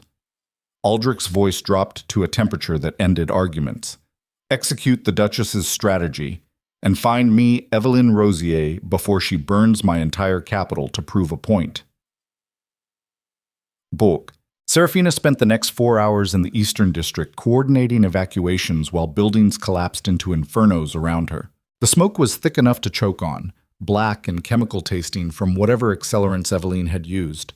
People stumbled through streets carrying children and possessions, their faces masks of soot and terror. The heat was intense enough to blister skin from 20 feet away, and everywhere the sound of crackling fire competed with screaming and the crash of collapsing structures. She worked alongside soldiers and citizens, pulling people from buildings, organizing bucket brigades, directing refugees toward safe zones established in parks and squares. Her hands blistered from rope burns. Her lungs ached from smoke inhalation. Her expensive clothing was destroyed by ash and sweat and the blood of people she had tried and failed to save. And through it all, she kept waiting for Eveline to appear. Because this was not just arson. This was theater. Eveline would not miss the opportunity to confront her rival while the Empire burned around them. The attack came at the 4th hour, in a warehouse district where they had just finished evacuating 50 families. Serafina was helping an elderly woman carry her grandchildren toward the safe zone when she felt the shift in the air, that instinctive warning that comes from being hunted. She turned just as a figure emerged from the smoke, moving with the fluid confidence of someone who owned the chaos around them. Eveline looked like a goddess of destruction. Her golden hair was tied back severely, her clothing practical and dark. and in her hands she carried twin blades that caught the firelight like captured flames. Blood already stained the steel, suggesting she had cut her way through someone to reach this confrontation. Behind her, 3 armed revolutionaries fanned out in attack formation. "Get them out of here," Serafina said quietly to the soldiers beside her, gesturing at the civilians. "Now." "Your Grace," Captain Thane started, but she cut him off. "That is an order, Captain. Protect the civilians. I will handle this." "You are not armed." Serafina picked up a length of iron pipe from the rubble at her feet, testing its weight. "Now I am. Go." Thane hesitated one more second, then began herding people away with desperate efficiency, leaving Serafina alone in a circle of firelight facing the woman who had tried to destroy her. Eveline smiled. "This is almost poetic. The Duchess standing in the ruins of everything she tried to save. Did you really think your reform efforts would compete with my fire? Your fire is killing innocent people who had nothing to do with imperial corruption. There are no innocent people in a corrupt empire." Eveline moved closer, her blades held low and ready. "Everyone who lives here, who benefits from these systems, who goes about their comfortable lives while others suffer, they are all complicit, all equally worthy of burning. So your solution is mass murder disguised as revolution. My solution is transformation through destruction." Eveline's eyes were bright, almost ecstatic. "You cannot reform corruption from within, Serafina. You can only burn it down and build something new from the ash. I am giving the Empire the cleansing it desperately needs, by proving you are worse than the people you claim to oppose." The words hit Eveline like a physical blow. Her smile faltered. "I am nothing like them. You are exactly like them." Serafina shifted her grip on the pipe, watching Eveline's bodyguards for opening moves. "You decided other people's lives were expendable in service of your goals. You manipulated someone who trusted you. You manufactured evidence and purchased testimony and committed treason. The only difference between you and the corrupt officials you hate is that you wrapped your crimes in revolutionary rhetoric. I did what was necessary. So does every tyrant in history." Serafina took a step forward. "You want to know why I am standing here instead of evacuating with the other nobles? Because I learned something you apparently never did. Real change requires building, not just burning. It requires the hard, unglamorous work of fixing broken systems instead of abandoning them for easier destruction. And how is that working for you?" Eveline gestured at the inferno surrounding them. "Your schools and shelters and reforms cannot compete with my fire. People respond to spectacle, to drama, to the visceral satisfaction of watching the powerful fall. Your quiet reforms will be forgotten by morning. My burning will be remembered for generations. You are probably right." Serafina readied herself for violence. "But I would rather be forgotten building something than remembered destroying everything." Eveline's smile returned, colder now. "Then you will be forgotten and destroyed." How satisfying. She attacked. The blades came in fast and coordinated. A high-low combination designed to force Serafina into a defensive position she could not maintain. But 2 months in a cell had taught her something about survival. You did not need to be stronger or faster if you were willing to accept more damage than your opponent expected. Serafina blocked the high blade with her pipe and took the low cut across her ribs, feeling the steel part skin and muscle with hot precision. She used the moment of Eveline's overextension to slam the pipe into her opponent's knee with enough force to crack bone. Eveline screamed and stumbled back, her left leg buckling. The 3 revolutionaries moved in immediately, trying to surround Serafina and compensate for Eveline's injury. One carried a cudgel, one a knife, one a length of chain that whistled as it cut through smoky air. Serafina had approximately 30 seconds before they overwhelmed her through numbers and positioning. She spent those seconds fighting like someone who had already accepted death and was just negotiating the terms. The pipe became an extension of her rage, blocking, striking, breaking fingers and ribs, and the fragile bones of ankles and wrists. She took hits that would have dropped someone fighting to survive, but she was not fighting to survive. She was fighting to ensure Eveline understood that destroying her would cost more than revolution could afford. Blood ran into her eyes from a scalp wound. Her cracked ribs screamed with every breath. The cut across her side was deep enough that she could feel warmth spreading down her leg in a way that suggested arterial damage. But she kept moving, kept fighting, kept proving that soft, noble women could become weapons when pushed beyond every breaking point. One revolutionary went down with a shattered jaw. Another fell clutching a knee bent in directions knees were not designed to bend. The third managed to wrap his chain around her throat and might have strangled her if Captain Thane had not reappeared with 6 soldiers and put a crossbow bolt through the man's shoulder. The revolutionary dropped, and suddenly Seraphina was on her knees coughing blood while Thane and his men secured the area. Evelyn was on the ground 10 feet away, her broken knee at an angle that made standing impossible, her blades fallen in the ash beside her. She was crying, Seraphina realized. Not from pain, but from fury so absolute it had nowhere else to go. "You cannot stop this," Evelyn choked out. "The fires are set. The revolution is started. Killing me changes nothing. I am not going to kill you." Seraphina pushed herself upright with the pipe, every movement agony. "I am going to let the Empire put you on trial for every person who died tonight. Let you face the same justice you tried to deny me. There is no justice in this Empire, only power and those willing to use it. Then watch me prove you wrong." She gestured at the soldiers. "Take her into custody. Medical treatment for the injuries, then maximum security detention. And someone get me a physician before I bleed out in this warehouse." "Your Grace!" Thane was beside her, supporting her weight. "You need immediate medical attention. After the fires are contained. After we confirm all civilians are evacuated. After you stop trying to die proving a point," Thane interrupted, and there was something close to anger in his voice. "You have done enough, Your Grace. Let others finish this." The world was starting to tilt sideways in a way that suggested blood loss was becoming critical. Seraphina allowed herself to lean against Thane's shoulder, her vision narrowing to a tunnel. The last thing she saw before unconsciousness claimed her was Evelyn being dragged away, still screaming about fire and revolution and the Empire's inevitable fall. Then darkness. Track. She woke 3 days later in the palace medical wing with 16 stitches in her side, 8 in her scalp, 4 cracked ribs, and a physician lecturing her about the dangers of fighting revolutionaries while suffering from malnutrition and previous imprisonment trauma. The fires had been contained. 43 people confirmed dead, 200 injured, an entire district reduced to skeletal remains of buildings that would take years to rebuild. But it could have been worse. The strategy of protecting working districts first had saved hundreds of lives and earned public support that propaganda could never manufacture. People had watched nobles' estates burn while soldiers rescued textile workers, and they had understood what that priority meant. The Empire was not irredeemable. It was just finally being forced to prove it valued all its citizens instead of just the powerful ones. Eveline Rosier was in custody awaiting trial. Her remaining revolutionaries had been scattered by aggressive military response. The network she had built was being systematically dismantled by investigators who now understood the scope of the threat. But the victory felt hollow as Seraphina sat up in her medical bed and looked at the list of the dead. Names she did not recognize but would carry anyway. People who had died because someone's ideology valued transformation more than human life. A knock at the door announced Lord Chancellor Cross, carrying documents that probably required her signature or attention, or both. "Your Grace," he said, setting the papers on her bedside table.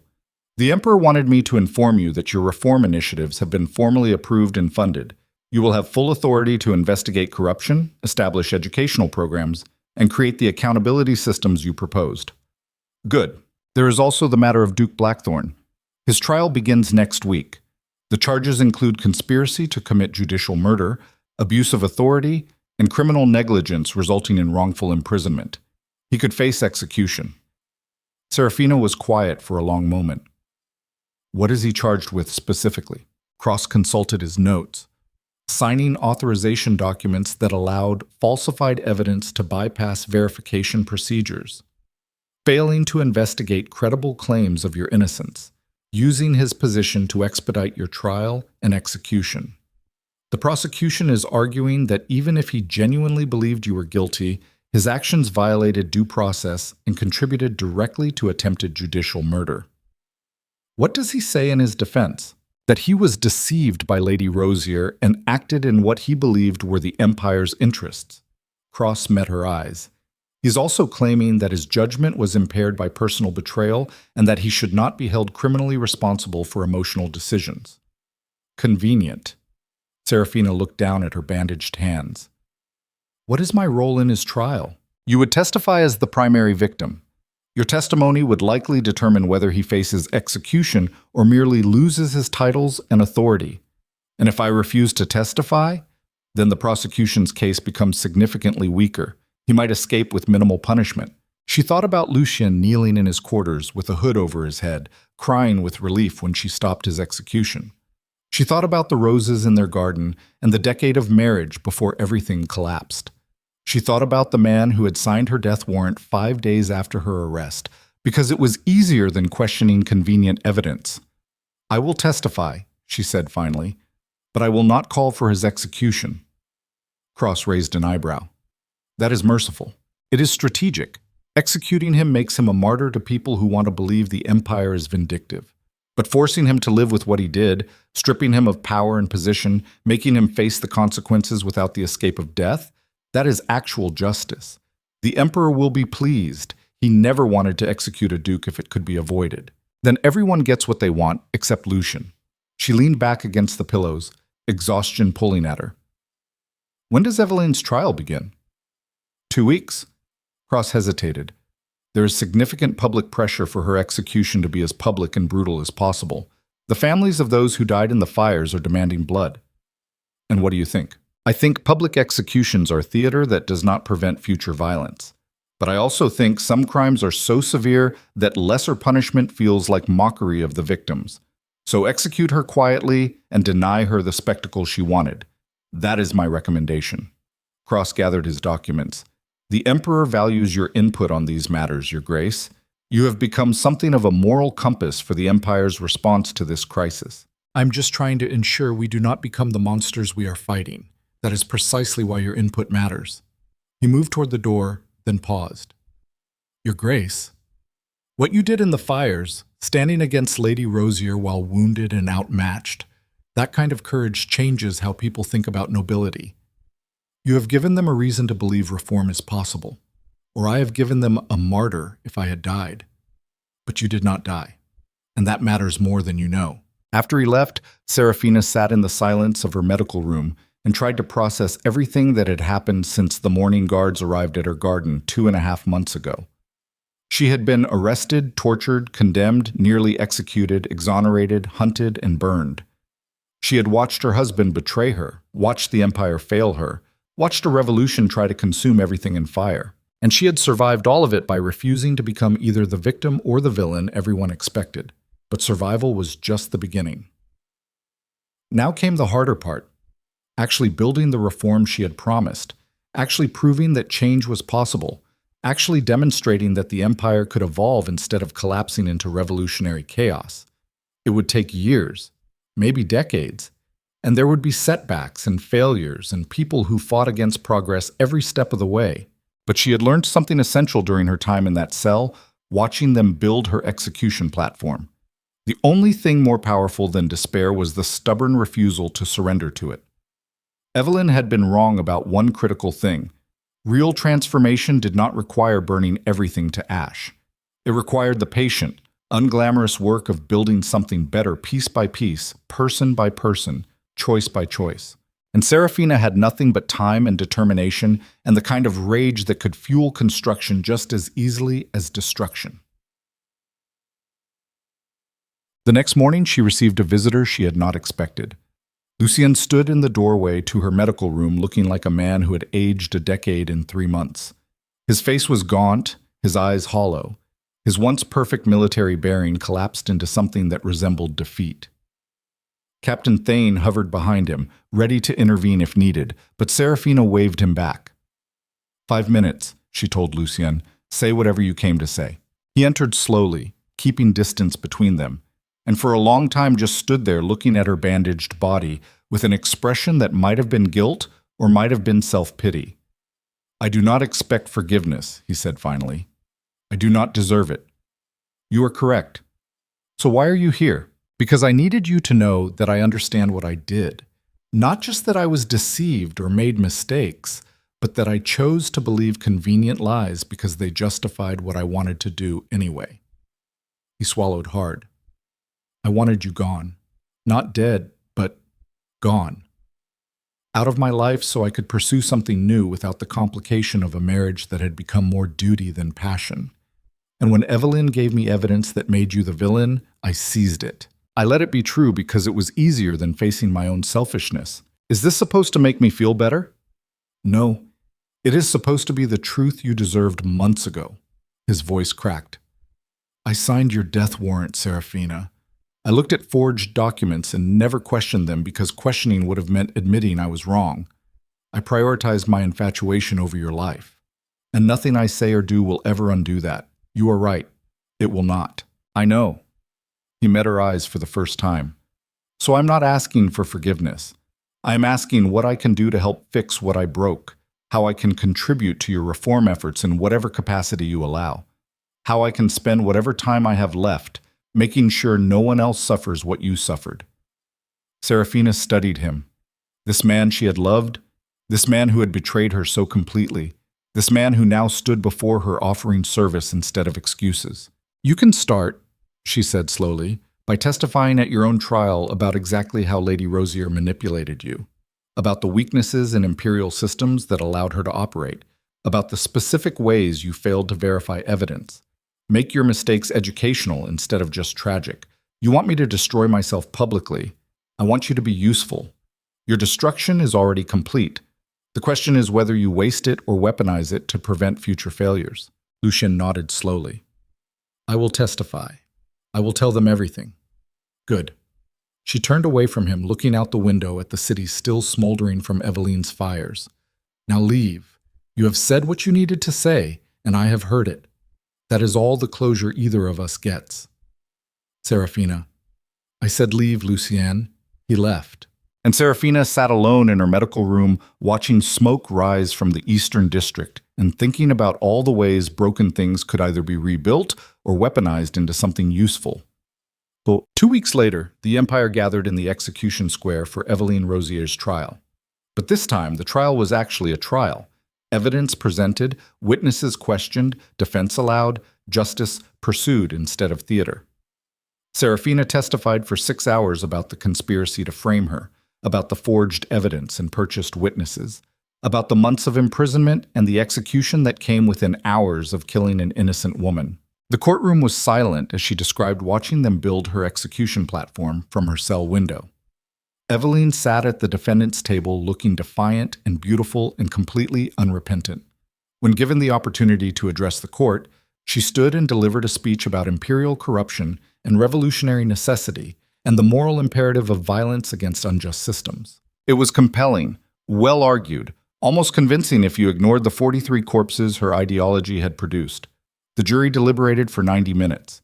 Guilty on all counts. Sentence: death by hanging, to be carried out privately without public spectacle, her body buried in an unmarked grave, her name stricken from noble records. Evelyn laughed when they read the sentence. You think making it private diminishes me? You think denying me an audience weakens my message? No, Serafina said from the gallery. We think denying you the spectacle you crave is the only justice that actually hurts someone who values attention more than life. Evelyn's smile faltered for just a moment. Then the guards led her away, and the woman who had tried to burn an empire disappeared into the same anonymous death the empire reserved for traitors who did not deserve to be remembered. 3 days after the execution, Serafina stood in the ruins of the Eastern District and announced the formation of the Imperial Reform Initiative. It would investigate corruption, establish schools, create legal protections for the vulnerable, build accountability systems that prevented another Evelyn Rosier from manipulating justice. It would be slow, difficult, opposed by people who benefited from the current broken systems. But it would happen, because the alternative was fire, and Serafina had decided she preferred building to burning. The crowd that gathered to hear the announcement was massive. Thousands of people who had watched her survive her own execution, fight a revolutionary while bleeding, and emerge from catastrophe choosing construction over vengeance. They believed in her not because she was perfect, but because she had been broken and chose to rebuild anyway. That night, alone in her quarters, Serafina received one final letter. It was unsigned, written in handwriting she did not recognize on paper that carried no distinguishing characteristics. The message was simple. Evelyn was the match. But the kindling remains. We are still here, still watching, still waiting for the Empire to prove it deserves to exist. Your reforms are noted, your survival is acknowledged. But understand that we will be measuring your progress. And if you fail, if the Empire returns to comfortable corruption, the burning will begin again.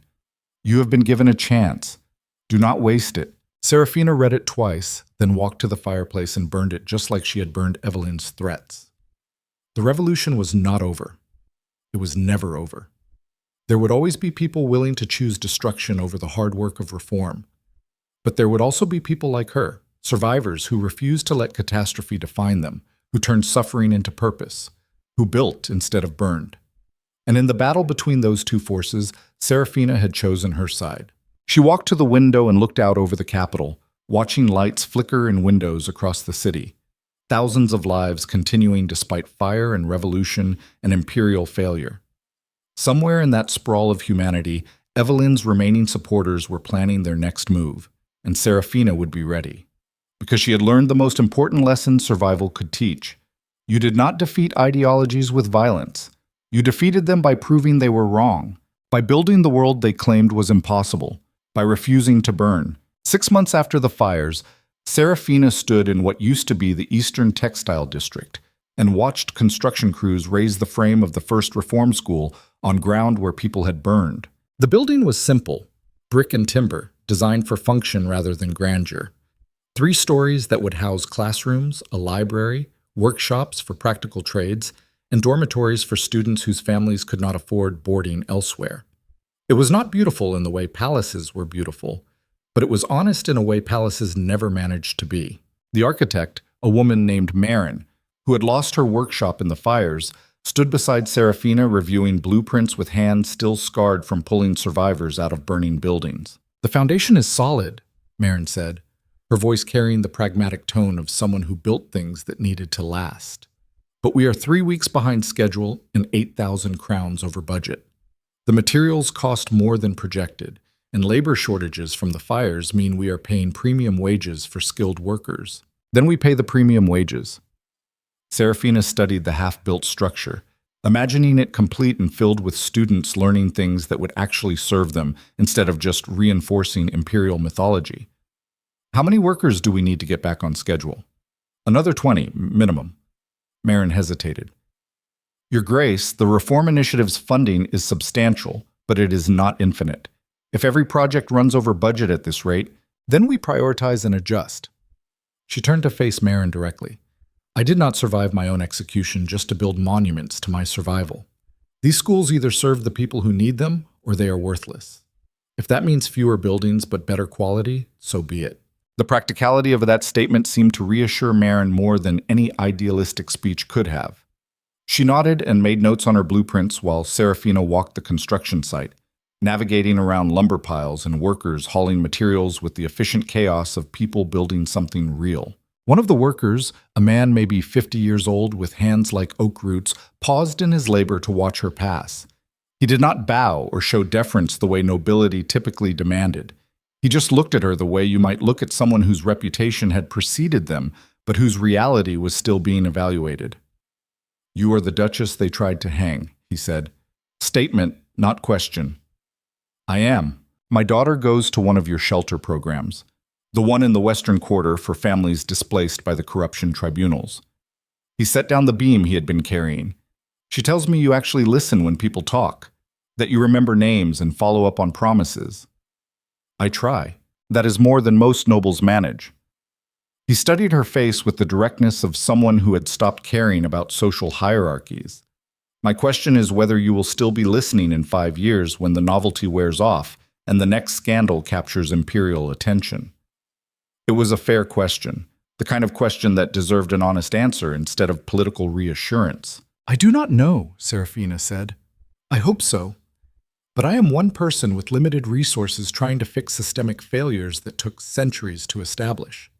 What I can promise is that as long as I have breath and funding, I will keep building. And if I fail or give up or get distracted by the next scandal, someone else will need to continue the work." The man absorbed this, then nodded slowly. "That is honest. I appreciate honest." He returned to his labor, and Serafina continued her inspection, thinking about the difference between promises that sounded good and commitments that actually cost something to keep. That evening, she attended the trial of Duke Lucian Blackthorn in a courtroom packed with nobles who had come to watch one of their own face consequences for the first time in recent memory. Lucian sat at the defendant's table looking like a man who had already been hollowed out from the inside. His military uniform had been replaced with civilian clothes that hung loose on a frame that had lost weight and presence. His face was pale. His hands trembled slightly when he reached for water. And when he looked at Serafina in the gallery, he did not hold her gaze for more than a second. The prosecution spent 3 hours methodically destroying what remained of his reputation. They presented the authorization documents he had signed that allowed falsified evidence to bypass verification. They called witnesses who testified that he had been warned about inconsistencies in the case against Serafina and had ignored those warnings. They brought forward correspondence showing that he had actively pressured court officials to expedite her trial and execution. Each piece of evidence was damning. Each testimony reinforced the narrative of a man who had allowed infatuation and pride to override judgment so completely that he nearly murdered an innocent woman. When the defense finally stood to present their case, they had almost nothing to work with except Lucien's own testimony. He took the stand looking like he wanted to disappear into the floor. Duke Blackthorn, his defender began, "Can you explain to the court your state of mind during the period when you signed the authorization documents in question?" Lucien was quiet for so long that the judge had to prompt him to answer. "I was in love," he said finally, and his voice was barely audible. Or what I believed was love. Lady Rosier made me feel like I was more than just another noble playing at importance. She saw potential in me that my wife no longer acknowledged. And when she presented evidence that Serafina had betrayed the Empire, I wanted to believe it because believing meant I was not the villain in my own story. So you allowed personal feelings to override professional judgment. Yes. Lucian looked down at his hands.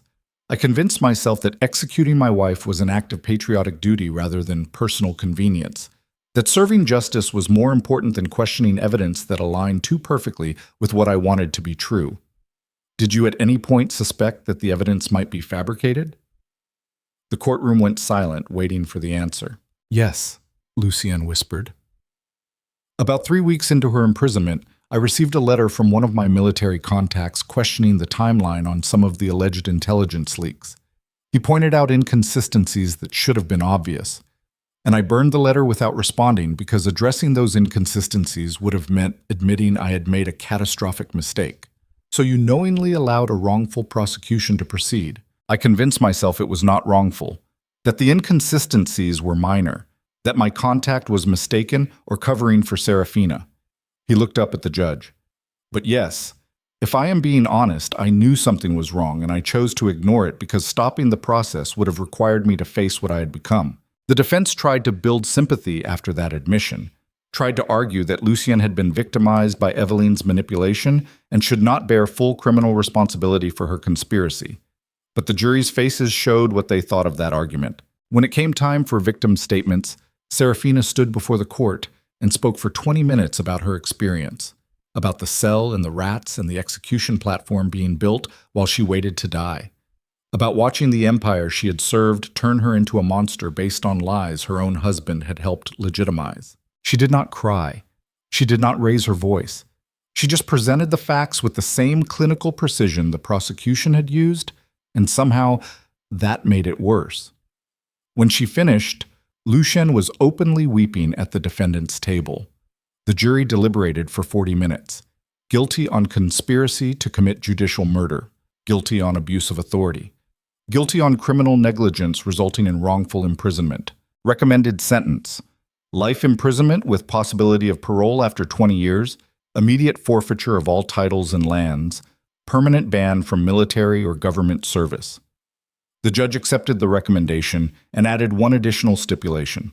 Lucien would spend the first 5 years of his sentence working in the reform program Serafina was establishing, contributing labor and knowledge to repair some fraction of the damage his failures had caused. It was not execution, but it was the complete destruction of everything Lucien had built his identity around. As the guards led him away, he stopped briefly beside where Serafina stood in the gallery. "Thank you," he said quietly. for not calling for my death. I did not do it for you." She met his eyes without emotion. "I did it because executing you would have been easier than forcing you to live with what you did. This way, every morning for the next 20 years, you wake up knowing you are alive because I chose mercy you never offered me." His face crumpled, but she had already turned away. Some debts could not be repaid. Some betrayals ran too deep for forgiveness to bridge. But that did not mean vengeance was the only alternative to absolution. Sometimes the hardest punishment was simply living with your choices until they became indistinguishable from who you were. Mistress. 3 months later, Serafina traveled to the countryside estate that had been returned to her as part of her exoneration settlement. She had not been back since the day of her arrest, and approaching the property felt like visiting a gravesite for a person she used to be. The gates were rusted. The gardens had gone wild. The manor itself looked abandoned, windows dark and ivy creeping up the stone walls. She walked through rooms that still held furniture covered in dust sheets, past portraits of Blackthorn ancestors who seemed to judge her for surviving when their legacy had been destroyed, upstairs that creaked with neglect. The master bedroom was exactly as she had left it. Bed made with military precision, Lucien's uniform still hanging in the wardrobe, her vanity still holding cosmetics that had dried to uselessness in the intervening months. She sat at that vanity and looked at her reflection in the dusty mirror. The woman staring back was not the Duchess who had once arranged flowers and hosted dinners and believed that being perfect was protection enough against the world's cruelty. This woman had a shaved head growing back in uneven patches, scars from chains still visible on her wrists, eyes that had seen execution platforms and burning cities and the intimate mechanics of how easily justice could be purchased. This woman was a stranger wearing her face. Behind her a voice said, "You are trespassing on Blackthorn property." Serafina turned to find an elderly woman in the doorway, the head housekeeper, Mrs. Albright, who had worked this estate for 40 years and had been among those who pressed themselves against the walls as Serafina was dragged away in chains. "This is my property now," Serafina said calmly. "The courts restored it as part of my exoneration settlement. Duke Blackthorn forfeited all holdings when he was convicted." Mrs. Albright's expression shifted through several emotions too quickly to track, finally settling somewhere between shame and defiant pride. "I was not informed of any ownership transfer." "You are being informed now." Serafina stood, facing the housekeeper directly. "I am also informing you that your employment is terminated immediately. You will have 2 weeks to collect your possessions and secure new placement. I will provide a severance consistent with your years of service, but I will not provide a reference." The housekeeper's face went white. "Your Grace, I had no choice." "You had the choice to speak up when an innocent woman was arrested. You had the choice to question obvious injustice. You had the choice to be human instead of complicit." She kept her voice level, emptied of anger that would have given Mrs. Albright something to argue against. "But you chose silence and self-preservation, which is understandable, but not forgivable. So you are dismissed. Where am I supposed to go at my age? That is not my concern. You had 60 years to build the kind of character that inspires loyalty during crisis. Apparently you invested that time elsewhere." She walked past the housekeeper and down the stairs, through the entrance hall where she had been arrested, out into gardens that had once been her pride and were now just expensive weeds. The entire estate felt contaminated by memory, by the ghost of who she had been and the violence of what had been done to her here. She could sell it, donate it, burn it to match the Eastern District. Instead, she decided to transform it. Within a month, the countryside estate became the headquarters of the Imperial Reform Initiative. The master bedroom, where she had slept beside a man who would eventually sign her death warrant, became administrative offices. The dining room where she had hosted nobles who abandoned her at the first accusation became a meeting space for investigators tracking corruption. The gardens where she had been cutting roses when the guards arrived became training grounds for legal advocates learning to defend people who could not afford traditional representation. Every room that had witnessed her old life was repurposed to support the new one she was building. And every morning when she walked through those transformed spaces, she felt the ghost of her former self becoming quieter, less insistent, more willing to be forgotten in service of what came next. 1 year after her arrest, the emperor summoned Serafina to the palace for a private audience, that turned out to be neither private nor particularly imperial. She arrived to find Aldrich in civilian clothes sitting in a garden courtyard with tea prepared and guards dismissed to positions far enough away to provide privacy. He looked older than she remembered, the weight of ruling an empire that had nearly collapsed into civil war visible in new lines around his eyes. "Lady Seraphina," he said, gesturing to the seat across from him. "Thank you for coming. Your Majesty does not typically summon people for optional conversations." A faint smile. "True. But I wanted to speak with you about something that requires honesty rather than formality, and those two things rarely coexist in throne rooms." She sat, pouring herself tea from the service set between them.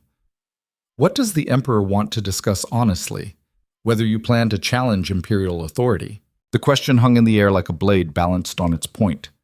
Seraphina sipped her tea before answering. "Define challenge. You have built a parallel power structure. Reform programs that answer to you rather than imperial bureaucracy. Investigators who report findings directly to your initiative before informing official channels. Educational systems teaching critical analysis of governance rather than automatic deference to authority." Aldrich's tone was conversational, but his eyes were sharp. "You are creating infrastructure that could theoretically function independent of imperial control. Some of my advisors find that threatening. Some of your advisors enabled the corruption that nearly killed me, which is why I'm asking you directly instead of sending those advisors to shut you down." He set down his teacup with deliberate care. "I am not threatened by what you are building, Seraphina. I am impressed by it, but I need to know whether your goal is reform within the existing imperial structure or replacement of that structure entirely." It was the most dangerous question anyone had asked her since her exoneration. If she admitted to revolutionary intent, Aldrich would have justification to dismantle everything she had built and possibly arrest her again. If she lied and claimed complete loyalty to imperial authority, she would be constrained by systems she knew were fundamentally broken. So she chose a third option, truth conditional on reciprocal honesty. "My goal is to create systems robust enough that my death or removal does not collapse them. To build institutions that serve people rather than power. To prove that governance can function without requiring exploitation and corruption as foundational elements." She met the Emperor's eyes without flinching. "If that can happen within the imperial structure, excellent. If the imperial structure proves incompatible with those goals, then the structure needs to evolve or be replaced. That is dangerously close to sedition. It is dangerously close to honest assessment of reality. The Empire nearly executed me for crimes I did not commit because your systems of justice were more interested in theater than truth. If acknowledging that makes me seditious, then sedition is just another word for refusing to lie about obvious failures." Aldrich was quiet for a long moment, studying her with the focus of someone trying to read a document written in code. "You understand that I could stop you," he said finally. "Revoke your funding, arrest your key personnel, shut down your programs using the same emergency powers that allowed your original prosecution. You could try, but doing so would validate every revolutionary argument about imperial authority being irredeemable. You would be proving that the Empire only tolerates reform when it remains safely ineffective. So I am trapped between allowing you to build a potential rival power base and confirming revolutionary propaganda by shutting you down. Welcome to the consequences of allowing systemic corruption to fester for decades." Seraphina sipped her tea. "You wanted honesty, Your Majesty. Here it is. The Empire is sick. It has been sick for a long time. What happened to me was just one visible symptom of a deeper rot. You can address that rot through reform, or you can watch it metastasize until the whole structure collapses. Those are your options. And you believe your reform initiative is the treatment. I believe my reform initiative is an experiment in whether treatment is possible. If it succeeds, the Empire evolves into something that actually serves its people. If it fails, you will have clear evidence that more drastic measures are necessary, such as revolution, such as fundamental restructuring of how power operates. Whether that happens through revolution or evolution is largely up to how threatened you allow yourself to feel by accountability." The Emperor laughed, startling them both. It was not a political laugh or a diplomatic chuckle. It was genuine amusement from someone who had not expected to be lectured about power dynamics by a Duchess he had nearly allowed to be executed. "You have become dangerous," he said, still smiling. Not in the way Eveline Rosier was dangerous, all fire and ideology and contempt for gradual change, but dangerous nonetheless because you offer a third option between preservation and destruction. You suggest that systems can change without burning, and that might be the most radical thing anyone has proposed in this empire's history. Is that a compliment or a threat? Both. Aldrich leaned back in his chair. I'm going to continue allowing your reform initiative to operate. I'm going to provide modest additional funding and protection from officials who want you silenced. But I'm also going to watch very carefully how you use the power you are accumulating, because if you prove that governance can function without imperial authority, you will have made emperors obsolete, and obsolete power structures tend not to surrender gracefully. Then perhaps emperors should consider evolving alongside the empire they rule. Perhaps. He stood, signaling the conversation's end. Or perhaps we are all just delaying an inevitable collapse, and future generations will look back on this moment as the last chance we had to change course before everything burned. If that is true, then at least I will know I tried to build instead of just watching the kindling pile up. Aldrich nodded slowly. That is more than most people can say. Dismissed, Lady Seraphina, and thank you for your honesty. It is a rare thing in palace gardens. She left knowing the Emperor was now explicitly monitoring her work, looking for evidence of sedition or revolutionary intent. But she also left knowing that Aldrich was smart enough to recognize that shutting her down would create more problems than allowing her to continue. The Empire was balanced on a knife edge between reform and collapse, and Seraphina had just committed to proving that the edge could be widened into a path. 18 months after her arrest, Seraphina received a letter from an unexpected source. It arrived with official prison seals and guard verification, written on rough paper and handwriting that had deteriorated from the elegant script she remembered. The letter was from Lucien. He wrote about the labor he was performing as part of his sentence, building housing for displaced families, teaching military strategy to reform initiative security personnel, working alongside people who knew exactly who he was and what he had done. He wrote about the weight of living with his choices, about waking every morning to the knowledge that he had almost murdered an innocent woman because it was easier than admitting his marriage had failed. He wrote about watching her reform program succeed and knowing that everything she was building existed despite him, rather than because of him. And at the end, he wrote something that sounded like it had cost him every remaining piece of pride he possessed. I do not expect forgiveness. I do not deserve contact or acknowledgement or space in your thoughts. But I needed you to know that I understand now what you meant when you said mercy was not kindness. Living with what I did is harder than execution would have been.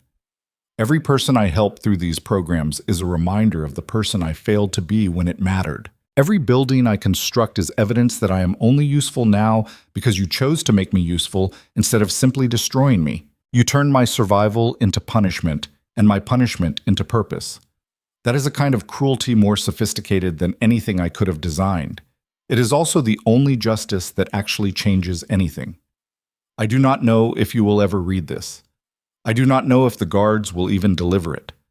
But I am writing it anyway because speaking truth to the person I wronged is apparently the only form of penance available to me now. Thank you for making me live with myself. I hate it, but I am learning that hating it is the point. Seraphina read the letter 3 times, then filed it away in a drawer with other documents she needed to keep but did not need to display.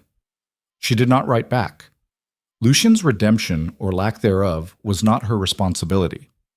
She had given him the opportunity to be useful, and whether he used that opportunity to become something better than what he had been was entirely his choice. Some wounds healed, some did not, and some needed to remain open as reminders of what cost had been paid for the lessons learned. 2 years after her arrest, the first reform school graduated its inaugural class. 63 students received diplomas in a ceremony held in the rebuilt Eastern District, standing on ground where 43 people had burned to prove an ideology that valued destruction over construction. Seraphina sat in the audience, watching young people walk across a stage to receive education that taught them to question authority, analyze systems, and build solutions instead of just accepting the world as they found it. One of the graduates was Captain Thane's daughter Eleanor, who had spent 2 years investigating corruption cases and was graduating to join the Imperial Reform Initiative's Legal Defense Division. Another was the grandson of the construction worker who had questioned whether Serafina would still be listening in 5 years. The boy planned to become an architect specializing in affordable housing. A third was a young woman whose parents had died in the fires, who had spent 18 months learning investigative journalism and was about to publish an exposé on the officials who had enabled Evelyn's network to operate for years before anyone noticed. Each graduate represented a small victory over the forces that wanted the empire to remain frozen in comfortable corruption. After the ceremony, Eleanor approached Serafina with the confident stride of someone who had spent 2 years learning that authority was not the same thing as correctness. "Your Grace," she said, and there was something in the way she said it that suggested the title was being offered as courtesy rather than demanded by hierarchy. "I wanted to thank you for creating this program, for giving people like me the chance to learn how to fight corruption instead of just accepting it. You do not need to thank me. You did the work. I just created the structure. The structure matters." Eleanor's expression was serious. "Before you started building, people like me had 2 options: accept imperial failures or join revolutionary movements promising to burn everything down. You gave us a third option that is worth thanking someone for. Then thank me by making sure the work continues after I am gone." Serafina gestured at the graduates, mingling with families. "I am one person with limited time and resources. If this experiment succeeds, it will be because people like you carry it forward when I can no longer do so." "I will." Eleanor hesitated, then added, "My father wanted me to tell you that he is proud to have served you, that watching you fight for reform, even after everything the empire did to you, restored his faith, that nobility could mean something beyond just inherited wealth and power. Tell your father that nobility divorced from responsibility is just theft with better decorations, and that I am proud he raised a daughter brave enough to ask hard questions." After Eleanor left to join her family, Serafina stood alone watching the celebration and thinking about how change actually happened, not through grand gestures or revolutionary rhetoric, but through small accumulated victories that proved alternative futures were possible.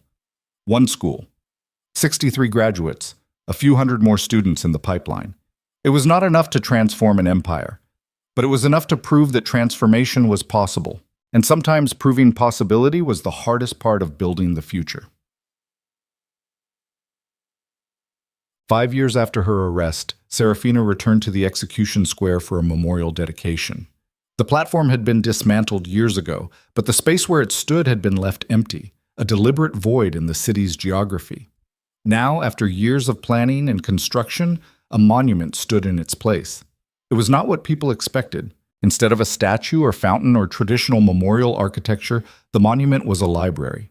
3 stories of books and reading spaces in quiet rooms where people could learn without charge or restriction. The building was circular, with windows positioned so that sunlight illuminated different sections throughout the day, and carved above the entrance was a single line: "For those who survived, what should have killed them, and those who did not." The dedication ceremony was attended by thousands, families of people who had died in the fires, survivors of corruption and injustice, students from the reform programs, officials who had been forced into accountability by persistent investigation. Emperor Aldrich spoke about the empire's failures and the ongoing work of reform. Lord Chancellor Cross discussed the legal changes implemented to prevent future wrongful prosecutions. Representatives from various survivor organizations shared testimonies about rebuilding lives after institutional violence. And then Serafina stood before the crowd and spoke about what the memorial actually meant. "This building stands where the empire tried to kill me based on lies and purchased testimony," she said, her voice amplified across the square. "It stands where Evelyn Rosier tried to burn the city to prove that violence was the only path to change. It stands where 43 people died because ideology valued dramatic destruction over patient construction." She paused, looking at the faces in the crowd. People who had survived various catastrophes, people who had lost loved ones, people who were still deciding whether the empire deserved their faith or their resistance. "I did not build this library to celebrate my survival. I built it to acknowledge everyone who did not survive, and to give the living tools to ensure fewer people die needlessly in the future. Books instead of execution platforms. Knowledge instead of propaganda. Space to question and learn and build instead of just accepting the world as corrupt people design it. Some of you lost family in the fires. Some of you were wrongfully imprisoned like I was. Some of you have been ground down by systems that value power over justice." She let the silence build. This memorial will not resurrect the dead or undo what was done, but it can ensure that their suffering was not meaningless, that we learned something from catastrophe besides how to become more efficient at causing it. The crowd was absolutely silent. The Empire failed many of you. It failed me. But failure is not destiny unless we allow it to be. This library is proof that spaces designed for death can be transformed into places that sustain life, that the same hands that build execution platforms can build schools and memorials and futures worth living. She stepped back from the podium and walked to the library entrance, pulling open the doors to reveal rows of books and students already inside studying, living proof that the memorial was not just symbolic but functional. The crowd erupted in applause that sounded like grief and hope, trying to occupy the same emotional space. Serafina did not stay for the reception. She walked away from the ceremony and through streets she had once been dragged down in chains, past buildings that had been rebuilt from fire damage, toward the outskirts of the capital where the countryside estates began and the urban chaos gradually surrendered to agricultural silence. She did not have a destination. She just needed to walk and think and process the reality that 5 years had passed since the morning guards arrived at her garden. 5 years since her arrest, since the cell and the rats and the platform being built, since Lucien's betrayal and Eveline's conspiracy and the Empire's catastrophic failure. 5 years of building instead of burning, of reform instead of revolution, of proving that change was possible without requiring mass death as the catalyst. It had cost her everything she used to be. The perfect Duchess was gone, replaced by someone harder and more purposeful and fundamentally incompatible with the comfortable life she had once inhabited.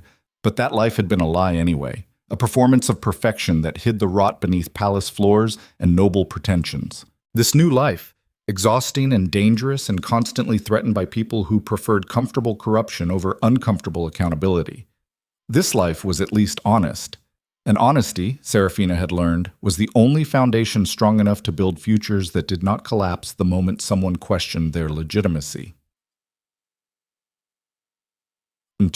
7 years after her arrest, Serafina received word that Lucien had died.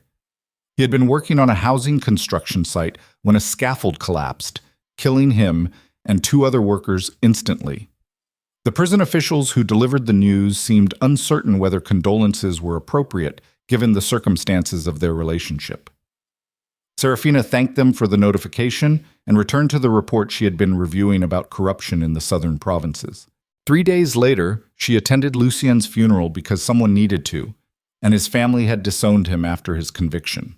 The service was small, a few reform initiative workers who had labored alongside him, a prison chaplain going through rote motions, and Serafina sitting alone in the back row of a chapel that smelled like old stone and older grief. The chaplain tried to speak about redemption and second chances, but the words felt hollow because redemption was not something that happened in ceremonies.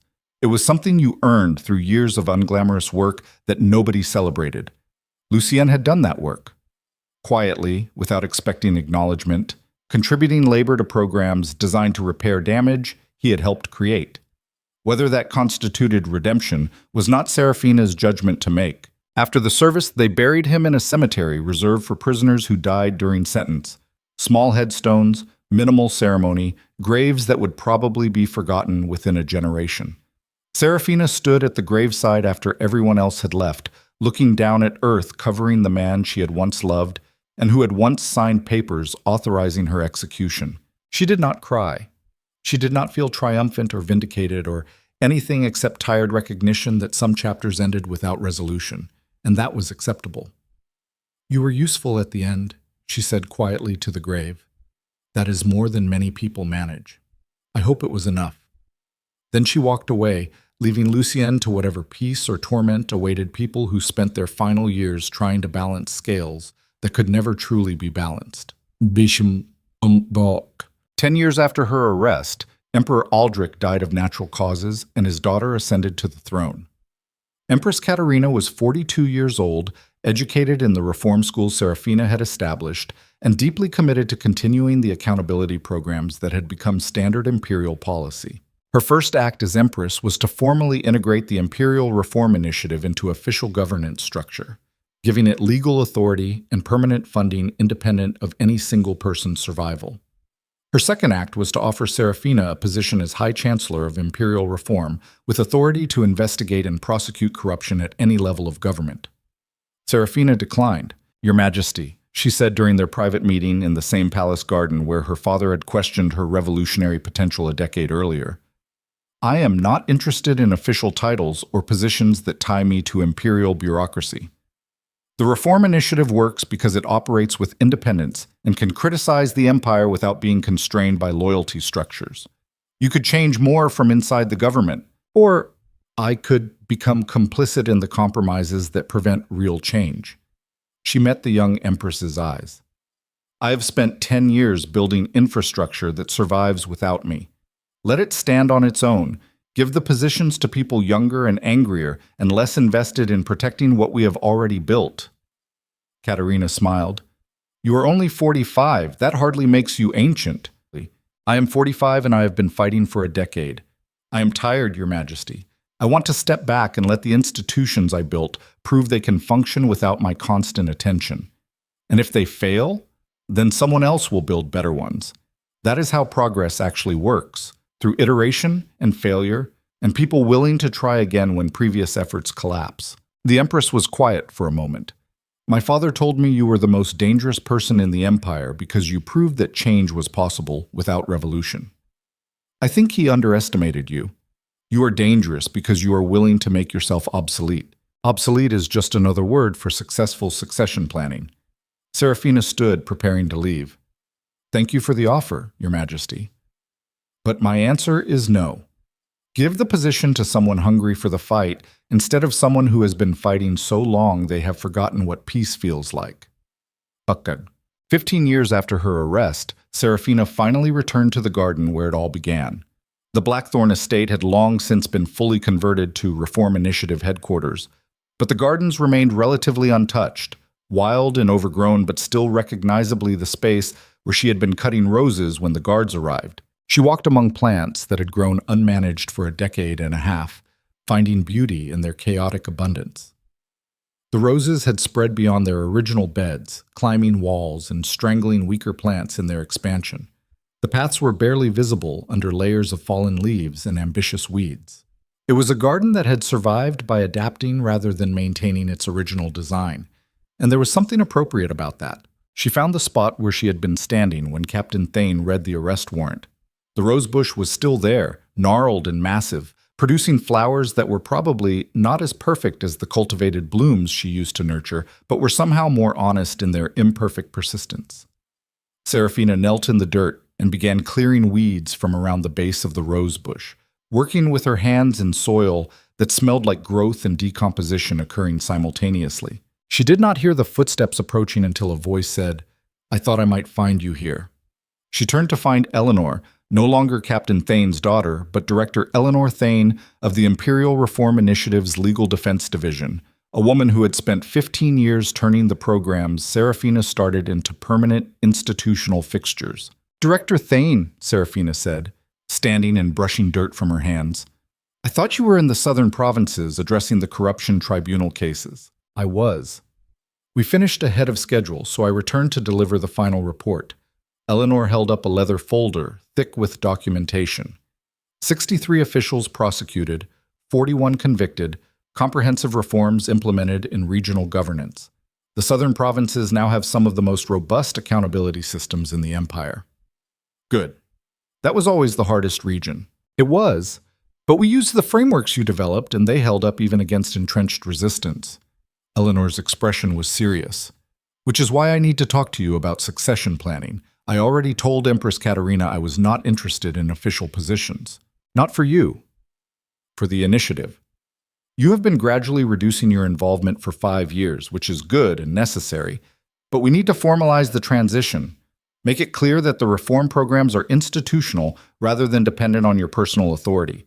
They already are institutional. You do not need me to tell you that. We need you to publicly declare it, to stand up and say that the work is bigger than you and will continue regardless of your involvement."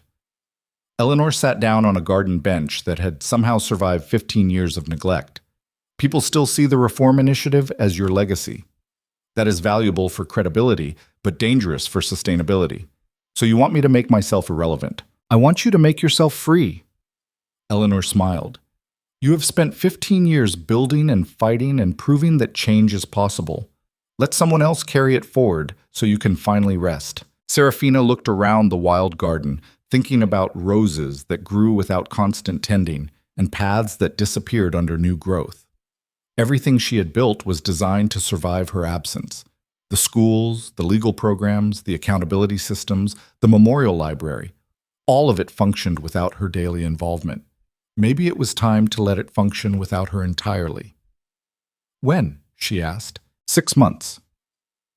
We hold a formal ceremony acknowledging the transition.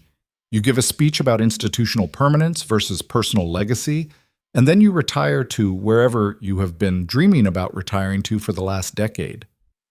I have not been dreaming about retirement. Everyone dreams about retirement.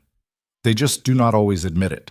Serafina sat beside Eleanor on the bench, looking at garden wilderness that had once been her pride. Fine. 6 months. I will make myself irrelevant and free. But you have to promise me something, anything.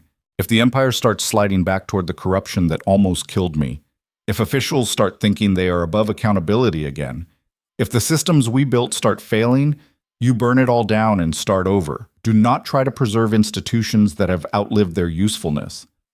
Eleanor absorbed this, then nodded. I promise. Though I hope it does not come to that. So do I. But hope is not strategy. No, Eleanor agreed, but sometimes it is enough. 20 years after her arrest, Serafina stood before a crowd of 10,000 people gathered in the execution square and officially retired from public life. The ceremony was elaborate because people needed ritual to mark transitions, but her speech was simple. 20 years ago, the Empire tried to execute me in this square based on fabricated evidence and purchased testimony. I survived through a combination of luck, the courage of people like Investigator Kane, who nearly died exposing the truth, and systemic failures so catastrophic they forced even resistant institutions to acknowledge the need for change. She paused, looking at faces in the crowd. People she had worked with, people whose lives had been changed by reform programs, people who had been born after her arrest, and only knew the Empire as it existed now, rather than as it had been. I spent the last 20 years building infrastructure to ensure no one else faced what I faced. Schools that teach critical thinking, legal systems with genuine accountability, protections for the vulnerable that cannot be easily dismantled by the powerful. This work is not finished and will never be finished because power always seeks to escape accountability. But it is also no longer dependent on me. The institutions we have built are robust enough to survive leadership transitions. The people running these programs are competent and committed. The frameworks we developed have been tested against resistance and proven effective. She took a breath, feeling the weight of 2 decades lifting. So I'm stepping away. Not because the work is complete, but because my part in it is done. Someone else will carry these efforts forward, will adapt them to new challenges, will prove that reform is a continuous process rather than a destination. I do not know what history will say about me. I do not particularly care. What matters is that the empire I leave behind is measurably better than the one that tried to kill me, and that the people who come after me have tools to continue improving it. Thank you for allowing me to serve. Thank you for doing the hard work of change. And thank you for proving that empires can evolve without burning first. She stepped back from the podium to thunderous applause, but she did not stay to receive accolades or gratitude. She walked away from the square, through streets that no longer looked at her with the fascinated horror reserved for the Duchess who survived her execution, toward the edges of the capital where countryside began. She had purchased a small cottage 6 months ago in a region where no one knew her history and fewer people cared about imperial politics.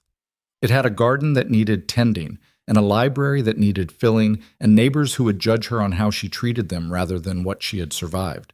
It was not the life she had imagined 20 years ago when she was cutting roses and believing that perfection was protection. But it was honest. And after 2 decades of fighting for institutional honesty, personal honesty felt like a reasonable place to rest. 25 years after her arrest, Serafina died quietly in her sleep at the age of 70, surrounded by books and garden tools and a small collection of letters from people whose lives had been changed by the program she started. The empire mourned. The empress declared 3 days of remembrance. The Reform Initiative established a scholarship in her name. But the institutions she built continued operating without interruption, because that was how she had designed them. The schools kept teaching critical analysis. The legal programs kept prosecuting corruption. The accountability systems kept forcing powerful people to answer for their failures. And in the execution square where she had nearly died, the memorial library kept its doors open, offering knowledge to anyone willing to learn, proving that spaces designed for death could be transformed into places that sustained life. The Duchess who survived the crown became the Duchess who survived her own legacy, leaving behind not monuments to her suffering, but tools for others to build futures she would never see. And perhaps that was the only immortality worth achieving, not being remembered for what you survived, but for what you made possible by refusing to let survival be the end of the story.